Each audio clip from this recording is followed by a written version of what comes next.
আমরা চলো ক্লাসটা শুরু করি। ক্লাসটি শুরু করার আগে যাদের চ্যানেলটি ভালো লাগে অবশ্যই সাবস্ক্রাইব করে দেবে এবং বন্ধুদের সাথে অবশ্যই শেয়ার করবে। আশা করি তোমাদের বই পড়া প্রবন্ধটি আজকের পর থেকে আর কখনোই পড়তে হবে না, মানে এত কঠিন টপিকটাকে একদম সহজ করে ব্যাখ্যা দেওয়ার চেষ্টা করবো। তাহলে চলো ক্লাসটা শুরু করি। বই পড়া লিখেছেন প্রমোদ চৌধুরী। তাহলে প্রমোদ চৌধুরী সম্পর্কে একটা গুরুত্বপূর্ণ তথ্য জেনে নেই। প্রমোদ চৌধুরীর ছদ্মনাম হচ্ছে বীরবল। এটা বিভিন্ন পরীক্ষায় এসেছে। প্রমোদ চৌধুরীর ছদ্মনাম কি? বীরবল। তাহলে আর এই প্রমোদ চৌধুরীর সম্পাদিত সবুজপত্র পত্রিকা, কি পত্রিকা? সবুজপত্র, অনেকে আবার সবুজ পত্রিকা লেখা থাকে। প্রমোদ চৌধুরীর সম্পাদিত সবুজপত্র পত্রিকা সাহিত্যের চলিত ভাষারীতি প্রবর্তনের অগ্রণী ভূমিকা পালন করে। অর্থাৎ আমাদের চলিত ভাষায় এখন যে পড়তেছি সহজ করি, এর অগ্রণী ভূমিকা পালন করছেন কোন পত্রিকা? এই প্রমোদ চৌধুরীর সবুজপত্র পত্রিকা। এবার আসো বই পড়া প্রবন্ধের মূল উপজীব্য বিষয়টা কি? অর্থাৎ এই গল্পটা যে আমরা পড়তেছি বা এই প্রবন্ধটা যে আমরা পড়তেছি, প্রবন্ধের মূল উপজীব্য বিষয়টা কি? প্রবন্ধের মূল উপজীব্য বিষয় হচ্ছে সাহিত্য চর্চার উপর গুরুত্ব আরোপ। অর্থাৎ আমরা সাহিত্য চর্চা করতে হবে। এটার মূল থিম হচ্ছে কি? বই পড়া প্রবন্ধের মূল থিম হচ্ছে সাহিত্য চর্চার উপর গুরুত্ব আরোপ। এবার আসো, এই বই পড়া প্রবন্ধটি প্রবন্ধ সংগ্রহ গ্রন্থ থেকে নির্বাচিত হয়েছে। অর্থাৎ এই প্রমোদ চৌধুরীর প্রবন্ধ সংগ্রহ গ্রন্থ থেকে এই বই পড়া প্রবন্ধটি নির্বাচিত হয়েছে। একটি লাইব্রেরির বার্ষিক সভায় প্রবন্ধটি পঠিত হয়। একটি লাইব্রেরির বার্ষিক সভায় কি হয়? এই প্রবন্ধটি পঠিত হয়। চলো তাহলে মূল প্রবন্ধটি পড়া শুরু করি। বই পড়া শখটি মানুষের সর্বশ্রেষ্ঠ শখ হলেও আমি কাউকে শখ হিসেবে বই পড়তে পরামর্শ দিতে চাইনি। প্রমোদ চৌধুরী বলতেছে বই পড়াটা মানুষের সর্বশ্রেষ্ঠ শখ, অর্থাৎ উন্নত দেশের এটা সর্বশ্রেষ্ঠ শখের মধ্যে হচ্ছে বই পড়া একটা অন্যতম। কিন্তু আমি বলতে এখানে লেখক প্রমোদ চৌধুরী কাউকে শখ হিসেবে বই পড়তে পরামর্শ দিতে চান না। এর কারণটা কি? অর্থাৎ এই লাইনটা কেন পরামর্শ দিতে চান, এর কারণটা আমরা একটু ডিটেলস একটু পড়ে নিই। যদি পরীক্ষায় তোমাদের আসে এরকম যে প্রমোদ চৌধুরী কেন বই পড়া এই দেখো, প্রমোদ চৌধুরী শখ হিসেবে বই পড়তে পরামর্শ দেননি কেন বা দিতে চাননি কেন? প্রমোদ চৌধুরীর মতে মানুষের সর্বশ্রেষ্ঠ শখ হচ্ছে বই পড়া, কারণ বই পড়লে মানুষের মনের সন্তুষ্টি সাধন হয় এবং প্রাণের বিকাশ লাভ হয়। কিন্তু আমরা জাতি হিসেবে শৌখিন নয়, অর্থাৎ রুচিবান নয়। কেন রুচিবান হবো? আগে তো আমাদের মৌলিক চাহিদাগুলো পূরণ করতে হবে। 3 বেলা খাইতে হবে, তারপরে তো বই পড়বো। যেখানে 3 বেলা খাইতে পারতেছে না মানুষ, যেখানে 3 বেলা মৌলিক মানে পোশাক পাচ্ছে না সবাই, সেখানে রুচিবান তো পরের কথা। এই জন্য বলছে আমরা জাতি হিসেবে শৌখিন নয় বলে, এবং রোগ সুখ দুঃখ দারিদ্রের দেশে আমাদের এখন শখ করার সময় নয়। আগে তো রোগ সুখ বালাবস্তি এগুলো দূর করতে হবে, দারিদ্র দূর করতে হবে। এগুলো দূর করার পরে তারপরে তো শখ করবো, তাই না? তাই এই নয় বলে অনেকেই বই পড়ার পরামর্শকে কি মনে করবেন, যে আমি যদি বলি যে আপনি বই পড়েন আর আমি কাজ ফালাইয়া বই পড়বো, এরকম কুপরামর্শ মনে করবে। এই জন্য তাই লেখক বলছে শখ হিসেবে বই পড়তে পরামর্শ দিতে চাননি। আচ্ছা, তাহলে লেখক বলছে কি বই পড়া শখটি মানুষের সর্বশ্রেষ্ঠ শখ, তারপর শখ হিসেবে পরামর্শ দিতে চাননি। লেখক দুটি কথা বলছে। প্রথমত, সে পরামর্শ কেউ গ্রাহ্য করবে না। অর্থাৎ প্রথমত কেন পরামর্শ দিতে চায় না? কারণ এই পরামর্শটা কেউ গ্রহণ করবে না। কেননা আমরা জাতি হিসাবে কি নয়, শৌখিন নয় বা রুচিবান নয়। উন্নত দেশে বাসে বা ট্রেনে যখন অনেকেই দেখো মোবাইল চালাইতেছে, তোমরা মনে করতেছো মোবাইল চালাচ্ছে, আসলে তারা পিডিএফ দিয়ে বই পড়ছে। এটা হচ্ছে তারা জাতি হিসেবে শৌখিন। এই জন্য দ্বিতীয়ত কারণ হচ্ছে, যদি বই পড়ার জন্য বলে তাহলে দ্বিতীয় কারণটা কেন লেখক না করেছে? দ্বিতীয় কারণ অনেকে এটা কুপরামর্শ মনে করবেন। কেন কুপরামর্শ? যে আমি মুটমাট খেতে পারছি না ঠিক মতো, পোশাক আশাক নাই ঠিক মতো, ওই জায়গায় আবার বই পড়ে সময় নষ্ট করবো, ইনকাম করলে কাজে দিবে, এটাই বলছে। তাহলে অনেকে এটা কুপরামর্শ বা খারাপ পরামর্শ মনে করবেন। কেননা আমাদের এখন ঠিক শখ করার সময় নয়। কেন শখ করার সময়? কারণ আমাদের তাকে মৌলিক চাহিদার জন্য যে টাকা প্রয়োজন, যে অর্থের প্রয়োজন, এগুলো আগে পূরণ করতে হবে, আগে ওই কাজ করতে হবে, তারপরে তো শখ। আবার আমাদের এই রোগ সুখ দুঃখ দারিদ্রের দেশে সুন্দর জীবন ধারণ করা যেখানে প্রধান সমস্যা, মানে আমাদের যেখানে জীবন ধারণ করে বেঁচে থাকা, রোগ সুখ দুঃখ দারিদ্র যেখানে বেঁচে থাকা এই প্রধান সমস্যা, সেখানে তখন সেই জীবনকে সুন্দর করা, মহৎ করার প্রস্তাব অনেকের কাছে নিরর্থক এবং নির্মম ঠেকবে। অনেকের কাছে কি নিরর্থক এবং নির্মম ঠেকবে। কথাটার মানে হচ্ছে এরকম, ধরো একটা রিক্সা চালক মামাকে যদি বলো, মামা বাজারে তো আইফোন 14 প্রো ম্যাক্স এসেছে, আপনি কি কিনবেন? ওই লোকের কাছে এই কথাটা কি হবে? মনে হবে নিরর্থক এবং নির্মম, বাজে একটা কথা। কেন? কারণ যেখানে উনি তার পরিবারের জন্য 3 বেলা দুমুঠো খাবার জোগাইতে পারে না, ওই জায়গায় ওই তার জীবনকে আরো সুন্দর করা, আইফোন 14 প্রো ম্যাক্স ব্যবহার করা, এগুলো তার কাছে নির্মম এবং নিরর্থক মনে হবে। তার মানে আগে হচ্ছে আমাদের মৌলিক চাহিদাগুলো পূরণ করতে হবে, দুঃখ দারিদ্র দূর করতে হবে, তারপরে আমরা শখ করবো। তারপরে এই জন্য লেখক এই কথাগুলো বলেছেন। আমরা সাহিত্যের রস উপভোগ করতে প্রস্তুত নই। এখানে সাহিত্যের রস বলতে সাহিত্যের তাৎপর্য, মানে সাহিত্য মানে পাঠ করলে আমাদের কি লাভ হবে, সাহিত্যের রস উপভোগ করতে প্রস্তুত নই। কিন্তু শিক্ষার ফল লাভের জন্য আমরা সকলে উদ্বাহু মানে হচ্ছে ঊর্ধ্ববাহু, অর্থাৎ উপরের দিকে হাত পেয়ে থাকা, ভিক্ষুকের মতো হাত পেয়ে থাকি। অর্থাৎ আমরা পড়াশোনা করতে চাই না, আমরা রেজাল্টটা চাই A+, গোল্ডেন A+। এটাই বলতেছে লেখক। বলতেছে আমরা সাহিত্যের তাৎপর্য, সাহিত্য পড়লে কি লাভ হবে এটা আমরা দেখার বিষয় না। আমরা দেখি এই একটা শিক্ষার ফলটা কিভাবে পাওয়া যাবে, সাহিত্য পড়লে আমার লাভ কি। কারো যদি বলি এই তুমি এই বই পড়া প্রবন্ধটা পড়ো, স্যার বই পড়া প্রবন্ধটা থেকে কি পরীক্ষায় আসবে, তার এরকম কোশ্চেন করো না। ঠিক এটাই বলছে, মানে আমরা কি এটা পড়লে কি লাভ আছে কি না এইসব চিন্তা করি। এটাই বলছে আমাদের সাহিত্য তাৎপর্য উপভোগ করতে প্রস্তুত নয়, আমরা চাই সরাসরি ফলাফল। অর্থাৎ ফল লাভের জন্য আমরা উদ্বাহু মানে উপরের দিকে হাত পেতে থাকি, অর্থাৎ ভিক্ষুকের মতো উপরের দিকে হাত পেতে থাকি।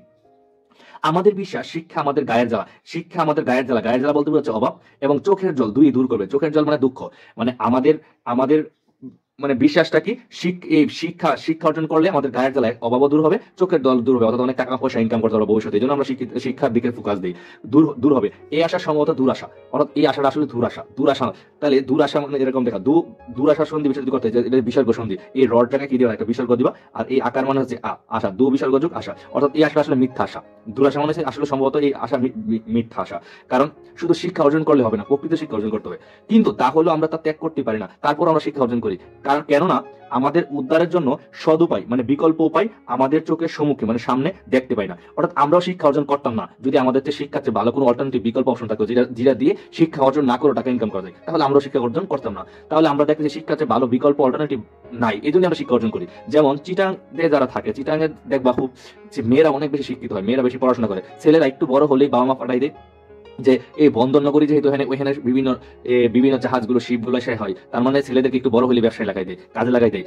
অর্থাৎ ছেলেমেয়েরা পড়াশোনা করে যে টাকা ইনকাম করবে তার একটু বড় হলে এই টাকা ইনকাম করতে পারে, তাই তারা ছেলেদেরকে একটু কম পড়াশোনা করায়। তাহলে এটাই বলছে শিক্ষার চেয়ে যদি বিকল্প কোনো অপশন আমাদের হাতে থাকতো তাহলে আমরাও শিক্ষা অর্জন করতাম না। অর্থাৎ এই কথাই লেখক বলছে, আমাদের শিক্ষা আমাদের উদ্ধারের জন্য অর্থাৎ কোনো সদুপায় নাই, শিক্ষার বিকল্প কোনো অপশন নাই চোখের সামনে, তাই আমরা শিক্ষা অর্জন করি।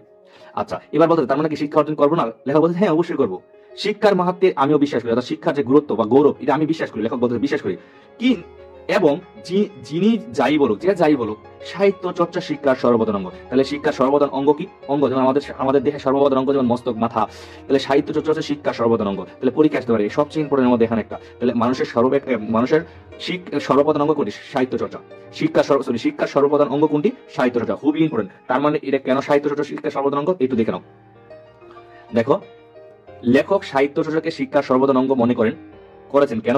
কারণটা হচ্ছে সাহিত্যটা গঠিত হয় দর্শন, বিজ্ঞান, ধর্ম, অর্থাৎ যত সাবজেক্ট আছে সব মিলে হচ্ছে সাহিত্য, সকল জ্ঞানের সমন্বয়ে সৃষ্টি হয় সাহিত্য। তাই সাহিত্য চর্চা যেহেতু সবকিছুর মিলিয়ে হয় সাহিত্য, তাই সাহিত্য চর্চা হচ্ছে শিক্ষার সর্বপ্রধান অঙ্গ। আর সাহিত্য চর্চা করলে শিক্ষার সবকিছু আমি পেয়ে যাব। তারপর দেখো, তারপরে সে বিষয়ে কোনো সন্দেহ সর্বদান বলতে দেখো সাহিত্য চর্চা হচ্ছে শিক্ষার সর্বদান অঙ্গ, সে বিষয়ে কোনো সন্দেহ নেই। কারণ কেন সন্দেহ নেই? কারণ সাহিত্য চর্চার মাধ্যমে কি সবকিছু জানতে হবে, কারণ সাহিত্য হচ্ছে সকল কিছু সমষ্টি। লোকে যে সন্দেহ করে তার কারণ শিক্ষার ফল হাতে হাতে পাওয়া যায় না। লোকে যে এই শিক্ষা নিয়ে যে সন্দেহ করে এর ফল হাতে হাতে পাওয়া যায় না এই কারণে, কারণ ধরো তুমি আজকে গীতাঞ্জলি, রবীন্দ্রনাথের গীতাঞ্জলি বা কাজী নজরুলের অগ্নিবীণা পড়লে কি তোমাকে 2 টাকা কেউ দিবে? কিন্তু ওই সময়টা যদি তুমি একটা চা বিক্রি করতে চার দোকানে, তাহলে কিন্তু সাথে সাথে টাকা পাইতা। তার মানে কিন্তু এই যে গীতাঞ্জলি পড়লা বা এটা পড়লা, কিন্তু ভবিষ্যতে কিন্তু অনেক বছর অনেক পরে হইলে এটা থেকে একটা বেনিফিট পাবা, মানে তুমি শিক্ষিত হলে, তাই না? কিন্তু যদি তুমি এরকম করতাম, ধরো যদি তুমি এই কাজটা না করে সরাসরি একটা চায়ের দোকান দিয়ে বসে, তাহলে সাথে সাথে কিন্তু পাই যেত, তাই না? তাহলে এটাই বলছে, অর্থাৎ সাহিত্য এটাই বলতেছে যে শিক্ষার লোকে যে সন্দেহ করে, সন্দেহ কারণ কি? শিক্ষার ফল হাতে হাতে পাওয়া যায় না। তুমি শিক্ষা কোনো কিছু পড়লে সাথে সাথে জন্য টাকা পেয়ে যাবে না, কিন্তু অর্থাৎ হাতে হাতে পাওয়া যায় না, অর্থাৎ তার বলতে শিক্ষার কোনো নগদ বাজার দর নেই। শিক্ষা কেন সন্দেহ করে? কারণ শিক্ষার কোনো নগদ বাজার দর নেই। শিক্ষিত হওয়ার মানে শিক্ষা লাভ করলে সাথে সাথে টাকা পেয়ে যাবে না, কোনো কিছু পড়লে সাথে সাথে টাকা পেয়ে যাবে না, এই জন্য এটার কোনো কি নগদ বাজার দর নেই। কিন্তু এর বিনিময়ে তুমি এই শিক্ষা অর্জন না করে চায়ের দোকান বা যে কোনো অন্য কোনো কাজ করলে শিক্ষা ছাড়া তুমি সাথে সাথে টাকা পাইতো, এই জন্য মানুষ সন্দেহ করে। এই কারণে ডেমোক্রেসি সাহিত্যের সার্থকতা বুঝে না। ডেমোক্রেসি মানে হচ্ছে গণতন্ত্র সাহিত্যের সার্থকতা, মানে সাহিত্যের তাৎপর্য, সাহিত্য করলে কি লাভ, এটা কিন্তু গণতন্ত্র বুঝে না, শুধু বুঝে অর্থের সার্থকতা। এটা পরীক্ষা আসে। তাহলে ডেমোক্রেসি কি বুঝে না? সাহিত্যের সার্থকতা বুঝে না। ডেমোক্রেসি কি বুঝে? শুধু অর্থের সার্থকতা বুঝে। কেন এই কথাটা বলছে এটা ব্যাখ্যা রেখে বুঝে নাও। দেখো, ডেমোক্রেসি সাহিত্যের সার্থকতা বুঝে না, এটি বুঝে অর্থের সার্থকতা। ডেমোক্রেসি হচ্ছে গণতন্ত্র মানে সবার যে এখানে সমান অধিকার। তাহলে ডেমোক্রেসি হচ্ছে গণতন্ত্র, এটি একটি সরকার ব্যবস্থা, অর্থাৎ গণতান্ত্রিক বাংলাদেশ যেমন গণতান্ত্রিক সরকার, ডেমোক্রেসি গণতন্ত্র সরকার ব্যবস্থা, এটাকে গণতান্ত্রিক সরকার ব্যবস্থা। সাহিত্যের সার্থকতা হাতে হাতে পাওয়া যায় না, সাহিত্যের সার্থকতা হাতে হাতে পাওয়া যায় না, অর্থাৎ সাহিত্য পাঠ করলে সাথে সাথে তুমি টাকা পাবা না, বা এর ফল পাবা না সাথে সাথে, অর্থাৎ এর কোনো নগদ বা বাজার দর নেই। অর্থাৎ সাহিত্যের জন্য কি নগদ কোনো টাকা পাবা না, বা এর কোনো বাজার দর নেই। একটা তোর গীতাঞ্জলি বা রবীন্দ্রনাথের কোনো একটা লেখা বা যে কোনো একটা লেখা সাহিত্য যদি পড়ো সাথে সাথে কোনো টাকা পাবা না, কিন্তু ওই সময় তুমি অন্য কোনো কাজ করলে কিন্তু যদি কাজ করো এর বিনিময়ে কিছু না কিছু পাবা। এই জন্যই ডেমোক্রেসি সাহিত্যের সার্থকতা এটি বুঝে অর্থের সার্থকতা। অর্থাৎ সিম্পল ভাবে তুমি চিন্তা করো, একটা মানুষ হচ্ছে ধরো অনেক সাহিত্য জানে, একজন কবির গুরুত্ব বেশি নাকি একজন টাকাওয়ালার গুরুত্ব বেশি? সে অশিক্ষিত কিন্তু অনেক টাকার মালিক, তার গুরুত্ব বেশি। অবশ্যই যে টাকার মালিক তার গুরুত্ব আমরা বেশি দিব, তার টাকা আছে। তার মানে যে অনেক জ্ঞান আছে, সাহিত্য অর্জন করছে, তাকে কিন্তু আমরা গুরুত্ব দিব না। আমরা গুরুত্ব দিই কাকে? ওই যার অনেক টাকা আছে, অর্থের। এটাই বলছে। তাহলে ডেমোক্রেসি বুঝে কি বুঝে? সাহিত্যের সার্থকতা বুঝে না, সাহিত্যের লাভ কি এটা কি বুঝে না, বুঝে কি অর্থের, কার কত অর্থ আছে, অর্থের সার্থকতা। আচ্ছা, ডেমোক্রেসির গুরুরা, এই ডেমোক্রেসির গুরু মানে হচ্ছে প্রবক্তারা, এই ডেমোক্রেসির গুরুরা বলতে বোঝাচ্ছে ইংরেজদের। এই ডেমোক্রেসির গুরুরা বলতে কাদেরকে বোঝাচ্ছে? ইংরেজদের কথা বোঝাচ্ছে। ডেমোক্রেসির গুরুরা বলতে কাদেরকে বোঝাচ্ছে? ইংরেজদের বোঝাচ্ছে, ইংরেজদের। ডেমোক্রেসির গুরুরা চেয়েছিলেন সকলকে সমান করতে, অর্থাৎ ইংরেজরা চাইছিল এই যে ডেমোক্রেসি চালু করে, গণতন্ত্র চালু করে সবাইকে সমান করতে, সবাই সমান অধিকার পাবে। যেমন বাংলাদেশে গণতান্ত্রিক যে বলি, অর্থাৎ ভোটের মাধ্যমে সবার অধিকার আদায় হবে, কিন্তু দিন শেষে কিছুই হয় না। তাহলে এটা বলছে ডেমোক্রেসির গুরুরা চেয়েছিল সকলকে সমান করতে, কিন্তু তাদের শিষ্যরা তাদের কথা উল্টো বুঝে সকলে হতে চাই বড় মানুষ। এই কথাটার মানে তোমরা সহজ যদি উদাহরণ দিয়ে বোঝাই, ধরো আমরা কি চাই, আমি যখন একটা ক্লাসে কিছু একটা পড়াই, পড়ানোর পরে ওটা থেকে যদি 100 নম্বরের পরীক্ষা নিতে চাই, আমি চাই, আমরা শিক্ষক হিসেবে চাই সবাই 100তে 100ই পাও। কিন্তু তোমরা কি চাও? আমি 100 পাই, আমার বান্ধবী যেন 90 পাই, আমি 98 পাই, আমার বান্ধবী যেন 95 নিচে পাই। মানে আমরা শিক্ষকরা চাই সবাই যেন বেশি সমান নাম্বার পাও, বেশি বেশি নাম্বার পাও। আর তোমরা চাও আমি বেশি পাই ও কম পাক, আমি বেশি পাই ও কম পাক।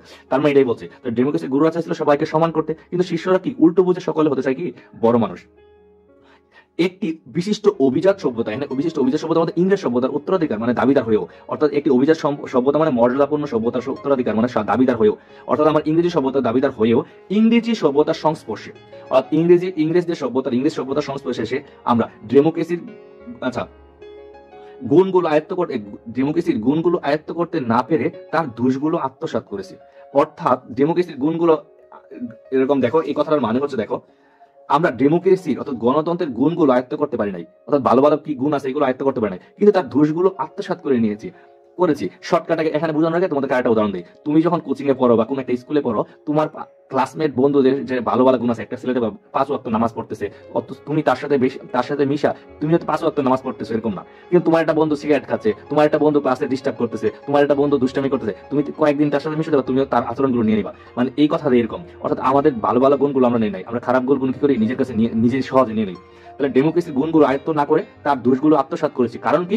ডেমোক্রেসি হচ্ছে আজকের দিনে আমাদের দেশের প্রচলিত সরকার ব্যবস্থা, অর্থাৎ ডেমোক্রেসি বলতে পারে সরকার ব্যবস্থা, যে সরকার ব্যবস্থা এটির লক্ষ্য হচ্ছে সবাইকে সমান করা, যে সরকারের ব্যবস্থার নিয়ম অনুযায়ী সবাইকে সমান করবে, সবাইকে ভালো মৌলিক চাহিদা পূরণ করবে, সবাইকে সমান করবে। কিন্তু আমরা প্রত্যেকে হতে চাই কি বড় মানুষ, আমি বড় হই, সে পিছাই থাকুক। এই জন্য লেখক এই কথাটি বলছে, অর্থাৎ আমরা ডেমোক্রেসির গুণগুলো আয়ত্ত না করে আমরা খারাপ খারাপ দিকগুলো নিচ্ছি, অর্থাৎ আমরা নিজেরা বড় মানুষ হতে চাই। এখানে একটা জিনিস মনে রাখবা, ডেমোক্রেসির গুরুরা, ডেমোক্রেসি গুরু মানে ইংরেজদেরকে বুঝাইছে, কারণ তাদের কাছ থেকে আমরা বাঙালি কিন্তু গণতন্ত্র শিক্ষা পেয়েছি, অর্থাৎ এই ডেমোক্রেসির গণতন্ত্র হচ্ছে কিন্তু তাদের কাছ থেকে। ক্লিয়ার? এই যে আমরা এর কারণ স্পষ্ট, যে আমরা যে এই যে ডেমোক্রেসির ভালো ভালো গুণগুলো আয়ত্ত করতে পারি না, তাহলে পরীক্ষা আমরা কি ডেমোক্রেসির কোনগুলো আয়ত্ত করতে পারি নাই? আমরা কিন্তু গুণগুলো ভালো দিকগুলো কিন্তু নিতে পারি না, আমরা খারাপ গুণগুলো আত্মসাৎ করছি, নিজের মধ্যে নিয়ে নিছি। এর কারণ স্পষ্ট, অর্থাৎ এই যে কাজটা করি আমরা মানুষের থেকে যে ভালো গুণগুলো নিতে পারি না, খারাপ গুণগুলো নেই, এর কারণ স্পষ্ট।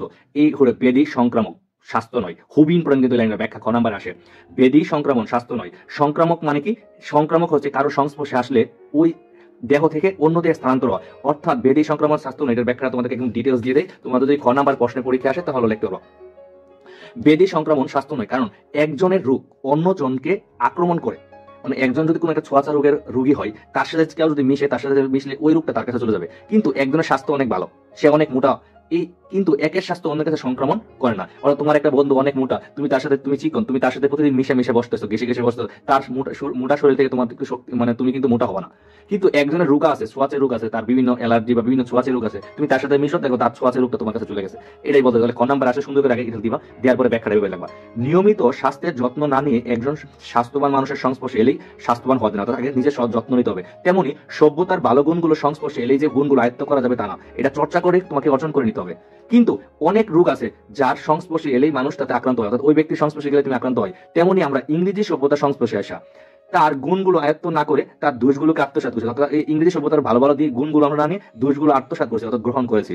এই দৃষ্টিকোণ থেকেই প্রাবন্ধিক এই উক্তিটি করেছেন। ক্লিয়ার? এবার দেখো, তাহলে এইটা কিন্তু খুবই ইম্পর্টেন্ট, ব্যাধি সংক্রমণ, স্বাস্থ্য নয়। ক্লিয়ার? আচ্ছা, আমাদের শিক্ষিত সমাজের লোলুপ দৃষ্টি, আমাদের শিক্ষিত সমাজের লোলুপ দৃষ্টি আজ অর্থের উপরই পড়ে আছে, অর্থাৎ আমাদের শিক্ষিত যে সমাজ আছে, শিক্ষিত মানুষের লোলুপ দৃষ্টি, লোভ নিয়ে দৃষ্টি আমাদের কিসের উপর? অর্থের উপর। পরীক্ষা আসবে শিক্ষিত সমাজের লোলুপ দৃষ্টি কিসের উপর? অর্থের উপর। অর্থাৎ কি করলে অর্থ ইনকাম করতে পারবো, কি করে টাকা পয়সা ইনকাম করতে পারবো। সুতরাং সাহিত্য চর্চার সুফল সম্পর্কে অনেকেই সন্দিহান, অর্থাৎ সাহিত্য যদি পরীক্ষায় কোনটার বিষয়ে আমরা সন্দিহান? সাহিত্য চর্চার সুফল, অর্থাৎ সাহিত্য চর্চা করলে কি লাভ হবে? আমি যদি গীতাঞ্জলি পড়ি, কাজী নজরুলের অগ্নিবীণা পড়ি, এতে আমার লাভটা কি? এর বরং আমি একটা ম্যাথ করলে ম্যাথ পরে অনেক কিছু করতে পারবো, এরকম। তাহলে সাহিত্য চর্চার সুফল সম্পর্কে অনেকেই কি সন্দিহান। যারা খাজারখানা লরিপোর্ট কেনেন, যারা হাজার হাজার লরিপোর্ট মানে যারা আইনে পড়ে, আইনের বিভিন্ন বই লরিপোর্ট কেনেন, তারা একখানা কাব্যগ্রন্থ কিনতে প্রস্তুত নন। অর্থাৎ যারা লয়ার, দেখবা তাদের বাসায় গেলে বিভিন্ন আইনের বই, সংবিধানের বই, অনেক বই আছে, কিন্তু তাদের কাছে একটা কিন্তু কোনো কবি বা সাহিত্যিকদের কাব্যগ্রন্থের কোনো বই পাবা না। কেননা তাতে ব্যবসার কোনো সুসান নেই অর্থাৎ সুবিধা নেই। অর্থাৎ একজন আইনজীবী আইনের বই পড়লে লাভ আছে, কিন্তু সে যদি কাব্যগ্রন্থের বই পড়ে তাকে এক বিন্দু লাভ আছে, তার কিন্তু এক বিন্দু লাভ নাই, এটাই বলতেছে। এতে কোনো সুসান নাই। আচ্ছা, কেন সুসান নাই? নজির না আউরে, নজির মানে হচ্ছে মামলার প্রমাণ স্বরূপ পূর্ব ঘটনা।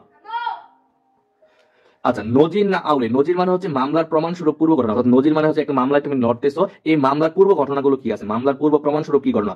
আউরে মানে বারবার চর্চা না করে কবিতা আবৃত্তি করলে মামলা যে হারতে হবে তা তো জানা কথা। অর্থাৎ তুমি একটা হচ্ছে আইনজীবী, তুমি যদি মামলার প্রমাণ কোথায় পাবা, ওই মামলার প্রমাণগুলো না দেখাইয়া তুমি যদি বলো জজ সাহেব আমি একটা কবিতা শোনাই দেই, তাহলে কি তুমি মামলা জিততে পারবা? নাকি তোমাকে এই মামলার যে প্রমাণগুলো কোথা থেকে আছে, পূর্ব ঘটনাটা কি, এগুলো রেফারেন্স গুলো দেখাইতে হবে। এই তার মানে মামলা হারতে হবে। কারণ এই যে এটার ব্যাখ্যাটা একটু দেখে নাও। দেখো, নজির হচ্ছে মামলা মোকদ্দমার প্রমাণ স্বরূপ ঘটনা। অর্থাৎ তুমি একটা মামলা জিততে হলে মামলার জন্য প্রমাণ দেখাইতে হবে, কিভাবে হয়েছে ঘটনাটা, এর পূর্বে ঘটনা কি, এরকম প্রমাণ স্বরূপ ঘটনা। তাই যারা নজির না আউরে অর্থাৎ চর্চা করে, নজির না দেখাইয়া কবিতা আবৃত্তি করে, আদালতে গেলে তুমি নজির না মানে প্রমাণ না দেখাইতে না পাইরা তুমি একটা কবিতা শোনা দিলা, তাহলে তাদের কথা জজের সাহেব শুনবে না। জজ শুনবে, জব তো শুনবে মানে আদালতের নিয়ম অনুযায়ী বিভিন্ন মামলার পূর্ব ঘটনা কি, সে তো কবিতা শুনতে আসে নাই, ফলে মামলা তো অবশ্যই হারতে হবে। এই কথাটাই বলছে। কিন্তু যে কথা জজে শুনে না, অর্থাৎ বলছে যে সমস্যা জজ মানে বিচারক শুনে না, তার কোনো মূল্য নেই। কারণ আমি যদি কবিতা পড়ি, কবিতা শোনাই, তাহলে এটা জজের জীবনে শুনবে না, তাহলে এটার কোনো মূল্য নেই। এটাই হচ্ছে পেশাদারদের মহাভ্রান্তি, মানে মারাত্মক বলবো মহাবুল। পেশাদারদের মহাভ্রান্তিটা কি? অর্থাৎ আমি ম্যাথের স্টুডেন্ট, মানে আমি ম্যাথ নিয়ে সারাদিন করে থাকবো, এটাই আমার লাভ আছে, টিউশনি পাবো, অনেক টাকা ইনকাম করতে পারবো এটা। অর্থাৎ যে আইন লয়ার সে চিন্তা আমি তো আইন পেশার বই পড়বো, এটা পড়বো, এটাই হচ্ছে, এটা পড়লে আমার অনেক লাভ আছে।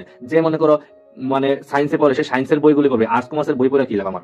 তাহলে এটাই বলছে, এটাই হচ্ছে পেশাদারদের মূল মহাভ্রান্তি, মানে মারাত্মক ভুল। মানে যে পেশার এর বাইরে কিছু পড়তে পারবে না, এর বাইরে পড়লে কিছু লাভ নাই, এটাই হচ্ছে আমাদের আসলে ভুল। জ্ঞানের ভান্ডার যে ধনের ভান্ডার নয়, এই সত্য তো প্রত্যেক। জ্ঞানের ভান্ডার যে ধনের ভান্ডার নয়, এই সত্য তো প্রত্যেক, খুবই ইম্পর্টেন্ট এই জিনিসটা। দেখো, এটার ব্যাখ্যাটা হচ্ছে তোমাদের, দেখো জ্ঞানের ভান্ডার, দেখো জ্ঞানের ভান্ডার যে ধনের ভান্ডার নয়, এর সত্য তো প্রত্যেক। অর্থাৎ জ্ঞানের ভান্ডার, অর্থাৎ তোমার কাছে জ্ঞান আছে, অনেক জ্ঞান আছে, ধনের ভান্ডার নয়। তুমি জ্ঞান থাকলে যে অনেক সম্পদের মালিক হবা তা কিন্তু নয়। তোমার কাছে অনেক তথ্য আছে, অনেক জ্ঞান আছে, তার মানে তুমি সম্পদের মালিক হতেও পারো, নাও হতে পারো। জ্ঞানের ভান্ডার ধনের ভান্ডার নাও হইতে পারে। একজন মানুষের অনেক জ্ঞান আছে কিন্তু সে বড় লোক না, একদম গরিব, তাই না? এরকম দেখো না। তার মানে জ্ঞানের ভান্ডার থাকলে যে ধনের ভান্ডার হবে তা কিন্তু নয়। এক কথা তো প্রত্যক্ষ, মানে চাক্ষুষ প্রমাণিত, মানে আমরা আশেপাশে দেখতে পারি অনেকের জ্ঞান আছে অনেক, কিন্তু সে অনেক বড় লোক না। জ্ঞানের ভান্ডার যে ধনের ভান্ডার নয়, এটা হচ্ছে প্রত্যক্ষ। এটা কিন্তু খুবই ইম্পর্টেন্ট। তাহলে জ্ঞানের ভান্ডার ধনের ভান্ডার এটা কি? প্রত্যক্ষ, মানে চাক্ষুষ প্রমাণিত। অর্থাৎ জ্ঞান থাকলে ধন হবে এমন না, জ্ঞান থাকলে ধন বা সম্পদ হতেও পারে, নাও হতে পারে।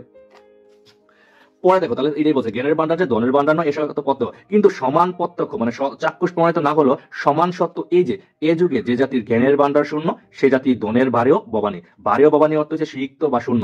এই লাইনটা খুব ইম্পর্টেন্ট। যে জাতি জ্ঞানের খ নাম্বার আসবে, যে জাতি জ্ঞানের ভান্ডার শূন্য, সে জাতি ধনের ভারেও ববানি। এই লাইনটার ব্যাখ্যা দেখো, খুবই ইম্পর্টেন্ট, খুবই ইম্পর্টেন্ট।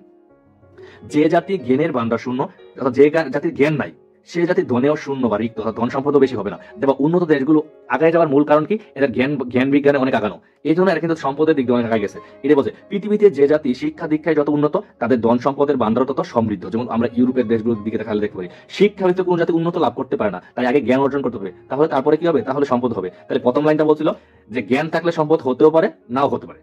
কিন্তু পরের লাইনে আসা বলছে যদি জ্ঞান না থাকে তাহলে তুমি সম্পদের দিকে শূন্য হবে, মানে সম্পদের দিকে বেশি আগাইতে পারবে না। সিম্পল একটা কথা দেখো, তুমি চিন্তা করো, একটা রিক্সা চালক সারাদিন পরিশ্রম করে 500-600 টাকা ইনকাম করে, তাই না? আর একজন মানুষ অথবা একজন মানুষ যা শিক্ষিত, একটা টিউশনের একটা ব্যাচ পড়াইলে ওই 1 ঘন্টায় অনেক অনেক অনেক গুণ বেশি টাকা ইনকাম করে। তার মানে এটাই বলছে, তাহলে জ্ঞান থাকলে তুমি সম্পদের দিকে আগায় যাওয়া। এটা বলছে যে যাতে জ্ঞানের ভান্ডার শূন্য, সে ধনের ভান্ডারে শূন্য হবে, কিন্তু যদি জ্ঞান থাকে তুমি সম্পদশালী হবা তাড়াতাড়ি। মানে জ্ঞান থাকলে সম্পদশালী হতে পারো, নাও হতে পারো, তবে হওয়ার চান্স অনেক বেশি। তবে জ্ঞান না থাকলে কিন্তু সম্পদশালী হতে পারবে না, এটাই বলছে। তারপর যে জাতি মনে বড় নয়, সে জাতি জ্ঞানও বড় নয়। অর্থাৎ যদি তুমি মনে বড় না হয় তাহলে জ্ঞানও বড় হতে পারবে না। কেন? কারণ তোমার মন বড় না থাকলে তুমি জ্ঞান অর্জন করতে চাবা, তোমার আজকে মন বড় না, তুমি কি বই পড়তে মন চাবে? মন চাবে না। তাহলে বলছে যে জাতি মনে বড় নয়, সে জাতি জ্ঞানও বড় নয়। কেননা ধনের সৃষ্টি হয় জ্ঞান সাপেক্ষে, ধন সৃষ্টি হবে কি জ্ঞানের সাপেক্ষে। অর্থাৎ জ্ঞান থাকলে তুমি ধন সৃষ্টি করতে পারবা, আর তোমার অনেক জ্ঞান আছে তাহলে সম্পদ অর্জন করতে পারবা, তাই না? তেমনি জ্ঞান যখন সৃষ্টি হবে কি মনের সাপেক্ষে, তোমার জ্ঞান অর্জন করবা, ঠিক আছে, তোমার মন ভালো থাকলে কি জ্ঞান অর্জন করতে পারবা? তাহলে মন ভালো থাকলে জ্ঞান অর্জন করতে পারবা। তাহলে দেখো আবার এবার দেখো, তাহলে এবার যদি বলি সম্পদ সৃষ্টি হবে কিভাবে? যদি জ্ঞান থাকে। তোমার সম্পদ সৃষ্টি হবে কখন? যদি জ্ঞান থাকে। আবার জ্ঞান সৃষ্টি হবে কখন? যদি মন ভালো থাকে। তার মানে এটাই বলছে, এই কথাটাকে আমি শর্ট করে দেখি, সম্পদ সৃষ্টি হতে জ্ঞান লাগবে, অর্থাৎ জ্ঞান থাকলে তুমি সম্পদ সৃষ্টি করতে পারো। জ্ঞান সৃষ্টি হলে তোমার মন ভালো থাকা লাগবে, মন ভালো থাকলে তুমি জ্ঞান সৃষ্টি করতে পারো। উল্টা এভাবে চিন্তা পারবে, এভাবে চিন্তা পারো। অর্থাৎ জ্ঞান থাকলে সম্পদ হবে, মন ভালো থাকলে জ্ঞান সৃষ্টি হবে। ক্লিয়ার? এই লাইনটাকে এরকম বলছে। এবং মানুষের মনকে সরল, সচল, সচল মানে হচ্ছে গতিশীল, সরল ভালো রাখার জন্য, সরাগ সমৃদ্ধি মানে উৎফুল্ল রাখার জন্য, করার জন্য আজকে সাহিত্যের মধ্যে উপর ন্যস্ত হয়েছে। অর্থাৎ মানুষের মনকে রিফ্রেশ রাখার জন্য যা কিছু আছে সবকিছু আজকে কোথায় কার উপর এসে পড়ছে? সাহিত্যের উপর। এই যে তোমরা ধরো কোনো মন খারাপ হলে কার্টুন দেখো, গোপাল ভাঁড় দেখো, মুভি দেখো, এগুলো প্রত্যেকটাই তো সাহিত্য। এগুলো না কারণ তো লেখা, লেখা থেকেই তো যা লেখছে এই লেখা থেকেই তো গল্প উপন্যাস এগুলো করতে, তাই না? তার মানে এগুলো সবই সাহিত্যের মধ্যে পড়ে। অর্থাৎ এই আমাদের মনকে ভালো রাখার জন্য, উৎফুল্ল রাখার জন্য আজকে কার উপর এসে পড়ছে? সাহিত্যের উপর এসে ন্যস্ত হয়েছে। কেননা মানুষের দর্শন, এই যে সাবজেক্ট দর্শন, ফিলোসফি, মানুষের দর্শন, এই বিজ্ঞান হচ্ছে আরেকটা সাবজেক্ট, ধর্মরীতি, অনুরাগ, বিরাগ, আশা, নৈরাশ্য এগুলো বিভিন্ন শব্দ। তার অন্তরের যে সত্য বা স্বপ্ন, মানে মানুষের অন্তরে যা সত্য আছে, স্বপ্ন আছে, এই সকলের সমবায় হচ্ছে, সম্মিলিত হবে, সবকিছু মিলিয়ে সাহিত্যের জন্ম। অর্থাৎ বলতেছে সাহিত্যের জন্মটা কি? আমাদের যত পদার্থ, রসায়ন, ইংরেজি, বাংলা, ধর্ম, আরবি, যত পৃথিবীতে যত সাবজেক্ট আছে সব মিলে, সবকিছু মিলেই কিন্তু সাহিত্যের জন্ম। সবকিছু মিলে সাহিত্য। আমরা সাহিত্য মানে গদ্য, পদ্য, কবিতা ভাবে এরকম না। সাহিত্য মানে সবকিছু মিলে, যত সাবজেক্ট আছে, যত কিছু আছে, মানুষের আবেগ, অনুভূতি সব মিলে সাহিত্যের জন্ম।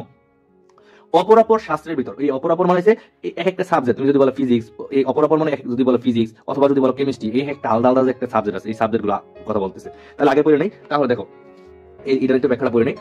মানুষের মনকে সরল, সচল, সরাগ ও সমৃদ্ধি করার বার আজকে কার উপর এসে পড়ছে? সাহিত্যের উপর এসে পড়ছে। কেন? দেখো সাহিত্য সকল জ্ঞানের সমন্বয় সৃষ্টি। যখন ফিজিক্স, কেমিস্ট্রি, ম্যাথ, বায়োলজি সব মিলেছে, পদার্থ, উপন্যাস, নাটক সব মিলেছে সাহিত্যের জন্ম। তাছাড়া সাহিত্য মন সন্তুষ্টি সাধন করে থাকে। সাহিত্য পড়লে মন ভালো থাকে, রিফ্রেশ থাকে। যেমন মুভি দেখলে মন ভালো থাকে, মুভি মানে তো সাহিত্য। তাহলে এরপর তাহলে অপরাপর শাস্ত্র তো বুঝছো, অন্যান্য যে শাস্ত্র আছে যেমন ফিজিক্স, কেমিস্ট্রি, সাহিত্যটা যদি বাদ দাও, আমরা যদি সিঙ্গেল একটা সাবজেক্টের কথা বলি, ধর্ম, বিজ্ঞান, ফিজিক্স, কেমিস্ট্রি, অপরাপর যে শাস্ত্রের কথা আছে এগুলো দেখো। অপরাপর যে শাস্ত্র কথা বলা আছে, অপরাপর যে শাস্ত্র সেসব হচ্ছে মনের ভগ্নাংশ, অর্থাৎ সামান্য অংশ। ভগ্নাংশ মানে মনের সামান্য অল্প অংশ। তার পুরো মনটা সাক্ষাৎ পাওয়া যায় কোথায়? শুধু সাহিত্যে। পুরো মনটা সাক্ষাৎ পাওয়া যায় কোথায়? সাহিত্যে। এই লাইনটা অনেকে বুঝলো। দেখো এখানে আমি আবারও ব্যাখ্যা দিচ্ছি। দেখো ধরো অপরাপর শাস্ত্রের ভিতর যা আছে সেসব হচ্ছে মনের একটা ভগ্নাংশ, অল্প অংশ। তার পুরো মনের সাক্ষাৎ পাওয়া যায় সাহিত্যে। ধরো এটা হচ্ছে তোমার মন, মানে তোমার মন না আমার মন, যারই হোক সবাই মন, এটা হচ্ছে মানুষের মন। ধরে নিলাম একটা, আবার হাইছো না কেউ, এটা হচ্ছে মানুষের মন। দেখতে অনেক সুন্দর, গোল। দেখো এই সবটা যা আছে এই সবটাকে বলা হয় সাহিত্য। এখানে যা এই মনটাকে দেখো মানুষের মন, কারণ এখানে সাদা মনে কোনো কাদা নাই। এখানে দেখো এই ফুলটা হচ্ছে মানুষের মন। ধরো ঠিক আছে, এই মানুষের মনের পুরাটা অংশ হচ্ছে সাহিত্য, পুরাটা মনের সবটা হচ্ছে সাহিত্য। এই সাহিত্য দেখো, এই অংশটারে বলে ফিজিক্স, এই অংশটা বলে কেমিস্ট্রি, এই অংশটারে বলে উপন্যাস, যুক্ত, এরকম এই অল্প অল্প অংশ হচ্ছে একটা সাবজেক্ট, আর সবটা মিলে কি সাহিত্য। তাহলে আমি যদি বলি এটাকে ইংরেজি এরকম, তার মানে পুরাটাকে এরকম বিভিন্ন Bangla, physics, chemistry, math, biology যা যা পড়ে এগুলো হচ্ছে কি এরকম সবটা হচ্ছে সাহিত্য। আর সিঙ্গেল এগুলো কি বলা হয়? এটা এরকম সিঙ্গেল হচ্ছে একটা মনের একটা অংশ, ক্ষুদ্র অংশ। এটাই বলছে অপরাপর শাস্ত্রের ভিতর সাহিত্য হচ্ছে সবটা। কিন্তু অপরাপর যে সিঙ্গেল সাবজেক্ট, অর্থনীতি, উপন্যাস, যুক্তিবিদ্যা, ইংরেজি, এগুলো বলছে একটা সাবজেক্ট। অপরাপর মানে হচ্ছে সিঙ্গেল যে সাবজেক্ট গুলো, এর ভিতরে যা আছে এগুলো হচ্ছে মনের ভগ্নাংশ। এটাকে সম্পূর্ণ যদি মন কল্পনা করো, তাহলে এই অংশটা কি? এটা যদি ধরো 100%, তাহলে এটা যদি 10% হয়, তাহলে 100 ভাগের 1 ভাগ, তাহলে এরকম কি করবা? তাহলে 10 এরকম, মানে পুরো অংশটা, এই অংশটা হচ্ছে অল্প একটু ভাগ, তাই না? আবার এই অংশটা হচ্ছে পুরাটা। তার মানে হচ্ছে কি একটা ভগ্নাংশ না, অল্প অংশ না? ভগ্নাংশ মানে সামান্য অংশ না? তাহলে পুরা মনের একটা সামান্য অংশ হচ্ছে দর্শন, পুরা মনের একটা সামান্য অংশ অর্থনীতি। এখন তুমি যদি শুধু অর্থনীতি নিয়ে পড়ো, তাহলে তুমি একটা পুরা মনের অল্প একটু অংশ জানতে পারলা। তুমি যদি উপন্যাস পড়ো, তোমার মনের অল্প একটু অংশ জানতে পারলা। কিন্তু পুরা মনের সাক্ষাৎ পেতে হলে সব সাবজেক্ট পড়তে হবে তোমাকে। অর্থাৎ সব সাবজেক্ট যদি পড়তে, তাহলে পুরা মনের সাক্ষাৎ হবে। এটাই বলছে। তাহলে পুরো মনটা সাক্ষাৎ পাইতে হলে তোমাকে সম্পূর্ণ সাহিত্য পড়তে হবে। এটাই এখানে বলছে। আশা করি বুঝতে পেরেছো। দেখো বলছে অপরাপর যে শাস্ত্র আছে এগুলো হচ্ছে মনের ভগ্নাংশ। পুরো মনের সাক্ষাৎ পেতে হলে কি করতে হবে? সাহিত্য করতে হবে। পুরো মনটা সাহিত্য ইয়ে করতে হলে কোথায় করতে হবে? সাহিত্য সাক্ষাৎ পেতে হলে সাহিত্য চর্চা করতে হবে। এরপর দেখো এই যে বলছে দর্শন, বিজ্ঞান, এগুলো সাবজেক্ট সিঙ্গেল। দর্শন মানে ফিলোসফি, দর্শন, বিজ্ঞান, একটা উদাহরণ দিয়েছে। এইসব যে ইত্যাদি সাবজেক্ট গুলো হচ্ছে মন গঙ্গার তুলা জল। তুমি ধরো এটা গঙ্গা নদী থেকে যদি একটা সাবজেক্ট তুলো, অল্প একটু জল তুলা, তাহলে এটা হচ্ছে গঙ্গার অল্প একটু তুলা। তাহলে এই গঙ্গা নদী থেকে একটু একটা সাবজেক্ট তুলা, মানে একটু পানি তুলা, মানে একটা সাবজেক্ট তুলা, আবার একটু পানি তুলা মানে আরেকটা সাবজেক্ট তুলা। তাহলে পুরো গঙ্গা নদীর পানি দ্বারা বলবা কি? সাহিত্য। একবার একটু পানি তুললাম মানে একটা সাবজেক্ট, কিন্তু সম্পূর্ণ পানি সাক্ষাৎ পাইতে হলে কি করতে হবে? সাহিত্যে ডুব দিতে হবে। এটাই বলতেছে। দেখো দর্শন, বিজ্ঞান ইত্যাদি হচ্ছে মন গঙ্গার জাস্ট একটা তুলা জল। অল্প একটু তুমি একবার যত জল তুলতে পারবা, একদম সম্পূর্ণ গঙ্গা নদীর জলের এই তুলা জলগুলো থেকে একটা সাবজেক্ট। তার পূর্ণ স্রোত আবহমান কালে, অর্থাৎ একদম অতীত থেকে আজ পর্যন্ত, একদম পূর্ব থেকে আজ পর্যন্ত সাহিত্যের ভেতরে সরলস মানে আনন্দে, সবেগে মানে আপন বেগে বয়ে চলছে। অর্থাৎ পুরা সম্পূর্ণ নদীর পানিটা হচ্ছে সাহিত্য। আর তুমি যে সিঙ্গেল তুলে এক একটা পড়তেছো, ফিজিক্স, কেমিস্ট্রি, মন গঙ্গা তুলা জল, গঙ্গা নদীর তুলা জলের মতো। অর্থাৎ সেই গঙ্গাতে হিন্দু ধর্ম অনুযায়ী এটাকে পবিত্র মনে করা হয়, পবিত্র গঙ্গা জল। অবগাহন মানে সর্বাঙ্গ ডুবে গোসল করো। ওই গঙ্গা নদীতে যদি সর্বাঙ্গ ডুবে গোসল করো, মানে অর্থাৎ সাহিত্যের মধ্যে যদি ডুব দাও করে, আমরা আমাদের সকল পাপ মুক্ত হবো। অর্থাৎ এখানে কি বলছে লেখক? অর্থাৎ লেখক কি বলতেছে দেখো, সাহিত্য চর্চাকে গঙ্গা স্নানের সাথে তুলনা করা হয়েছে। তো সাহিত্য চর্চাকে গঙ্গা স্নান, গঙ্গায় গোসল করা যেমন হিন্দুরা ধর্ম অনুযায়ী পবিত্র মনে করে যে নিজে পবিত্র হয়ে গেছি, সেটা তুলনা করা হয়েছে। গঙ্গা স্নান করলে আমাদের সকল পাপ থেকে আমরা মুক্তি যে হই, তেমনি ভাবে সাহিত্য চর্চা করলে আমরা আমাদের জ্ঞানের সংকীর্ণ থেকে মুক্তি পাবো। সাহিত্য চর্চার মাধ্যমে আমরা জ্ঞানের সংকীর্ণ, আমাদের যে জ্ঞান জানার সংকীর্ণ আছে, এটা থেকে আমরা কি পাবো? মুক্তি পাবো। এই জন্যই লেখক এই কথাটা বলেছে। আজকে এতটুকুই থাকবে, আশা করি তোমরা এখন আর বুঝতে এই সমস্যা হবে না। আর তোমরা শুধু কমেন্ট করলে পরবর্তীতে আমরা দ্বিতীয় পর্ব দিব। তোমরা আমাকে আজকে ক্লাসটা যারা দেখছো শুরু থেকে শেষ পর্যন্ত অবশ্যই কমেন্ট করে জানাবা যে 10-এর মধ্যে রেটিং এ কত দিবা, 10-এ 5, 6, 10 না 9। মানে তুমি যদি রেটিংটা দেখা মাত্র আমি বুঝতে পারবো আসলে তোমরা কতটুকু বুঝছো। আসলে যদি রেটিং কম হয় তাহলে বুঝতে আমাকে আরো ডিটেলস ব্যাখ্যা দিতে হবে। আশা করি হচ্ছে ডিটেলস ব্যাখ্যা কোথাও পাবো না। তারপরে তোমাদের এই গদ্য কবিতার অন্যান্য ব্যাখ্যাগুলো তোমাদের কিন্তু চ্যানেলে দেওয়া আছে। তারপরে পরবর্তী কোন টপিক্সের উপর ভিডিও চাও অবশ্যই কমেন্ট করে জানাবা। আর এখন তোমাদের জন্য একটা প্রশ্নটা হচ্ছে তোমাদের জন্য এখন প্রশ্ন হচ্ছে, এই এখন পর্যন্ত যতটুকু পড়ছি কোন পেশার কথা বলা আছে? আইন পেশা নাকি নাকি পোশাক তৈরি করার পেশার কথা বলা আছে? এখন পর্যন্ত তোমাদের কাছে প্রশ্ন, আমাকে অবশ্যই কমেন্ট করে জানাবা। এই এখন পর্যন্ত যতটুকু পড়ছে এর মধ্যে কি আইন পেশার কথা বলা আছে নাকি পোশাক তৈরি করার পেশার কথা বলা আছে? দেখি তোমরা কতটুকু বুঝতে পেরেছো। ভালো থাকো, সুস্থ থাকো। এতএব দাঁড়ালো এই যে আমাদের বই পড়তে হবে, মানে আগের যে কথাগুলো বলছে এই কথাগুলোর প্রেক্ষাপটে কথা লেখক বলছে। এতএব আমাদের দাঁড়ালো যে আমাদেরকে বই পড়তে হবে, অর্থাৎ সাহিত্য চর্চা করতে হলে অবশ্যই বই পড়তে হবে। তাহলে কি করতে হবে? বই পড়তে হবে। কেননা বই পড়া ছাড়া সাহিত্য চর্চার উপায়ন্ত নেই, অর্থাৎ বিকল্প কোনো পথ নেই। তাহলে পরীক্ষা আসতে পারে সাহিত্য চর্চার জন্য কি মানে সাহিত্য চর্চার উপায়ন্ত নেই কি ছাড়া? বই পড়া ছাড়া। অর্থাৎ বই পড়া, অথবা আসতে পারে বই পড়া ছাড়া কিসের উপায়ন্ত নেই? সাহিত্য চর্চার। খুবই ইম্পর্টেন্ট কিন্তু এটা ক নম্বরে আসে। অর্থাৎ বই পড়া ছাড়া সাহিত্য চর্চার কোনো উপায়ন্ত নেই। অর্থাৎ সাহিত্য চর্চা করতে হলে তোমাকে অনেক বই পড়তে হবে, ফিজিক্স বই পড়তে হবে, কেমিস্ট্রি বই পড়তে হবে, বিভিন্ন গদ্য পদ্য উপন্যাস নাটক সব বই পড়তে হবে। তাহলে এটাই হচ্ছে বই পড়া ছাড়া সাহিত্য চর্চার কোনো উপায়ন্ত নেই। এখন যে কথাগুলো বলবে খুবই ইম্পর্টেন্ট ক নম্বর এবং এমসিকিউর জন্য। ধর্মের চর্চা চাই কি মন্দিরের বাইরেও করা চলে, অর্থাৎ ধর্মের চর্চা তুমি মন্দিরে করতে পারো, মন্দিরের বাইরেও করতে পারবা। অর্থাৎ পরীক্ষার ধর্মের চর্চা কোথায় করা যায়? ধর্মের চর্চা করা যায় মন্দিরের বাইরে, অর্থাৎ মন্দিরে। অর্থাৎ এরকম মনে হয় ধর্মের চর্চা মন্দিরে, ধর্মের চর্চা মন্দিরে, ধর্মের চর্চা মন্দিরে করা চলে।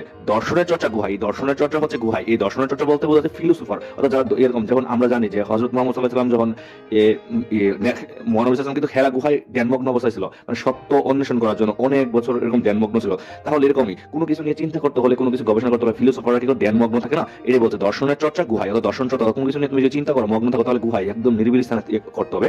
তাহলে ধর্মের চর্চা মন্দিরে, দর্শনের চর্চা গুহায়, নীতির চর্চা গড়ে। এগুলো খুবই ইম্পর্টেন্ট কিন্তু। নীতির চর্চা কোথায়? গড়ে। বিজ্ঞানের চর্চার জন্য কি চাই? জাদুঘর। বিজ্ঞানের চর্চা হচ্ছে জাদুঘর। তাহলে খুবই ইম্পর্টেন্ট। আমরা কি পড়ছি? ধর্মের চর্চা মন্দিরে, দর্শনের চর্চা হচ্ছে গুহায়, নীতির চর্চা হচ্ছে গড়ে। এমসিকিউ বা ক নম্বরের জন্য খুবই আসবে, যেমন নীতির চর্চা কোথায়? গড়ে।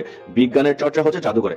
কিন্তু সাহিত্য চর্চার জন্য চাই লাইব্রেরি। অর্থাৎ আগের গুলো যাই করা হচ্ছে, কিন্তু সাহিত্য চর্চার জন্য চাই অবশ্যই লাইব্রেরি। অর্থাৎ পরীক্ষা আসবে সাহিত্য চর্চার জন্য কোনটি চাই? সাহিত্য চর্চার জন্য অবশ্যই চাই কি? লাইব্রেরি। ও চর্চা মানুষ কারখানাও করতে পারে না। পরীক্ষা আসবে ও চর্চা মানুষ কারখানাতেও করতে পারে না। ও চর্চা বলতে কোন চর্চাকে বোঝানো হচ্ছে? অর্থাৎ সাহিত্য চর্চা। তাহলে সাহিত্য চর্চা অন্যগুলো তুমি গড়ে মানে অন্যগুলো বাহিরে করতে পারবা, ওখানে করতে পারবা, বাট সাহিত্য চর্চার জন্য চাই অবশ্যই একটা লাইব্রেরি, অর্থাৎ সুনির্দিষ্ট জায়গা, অর্থাৎ লাইব্রেরি।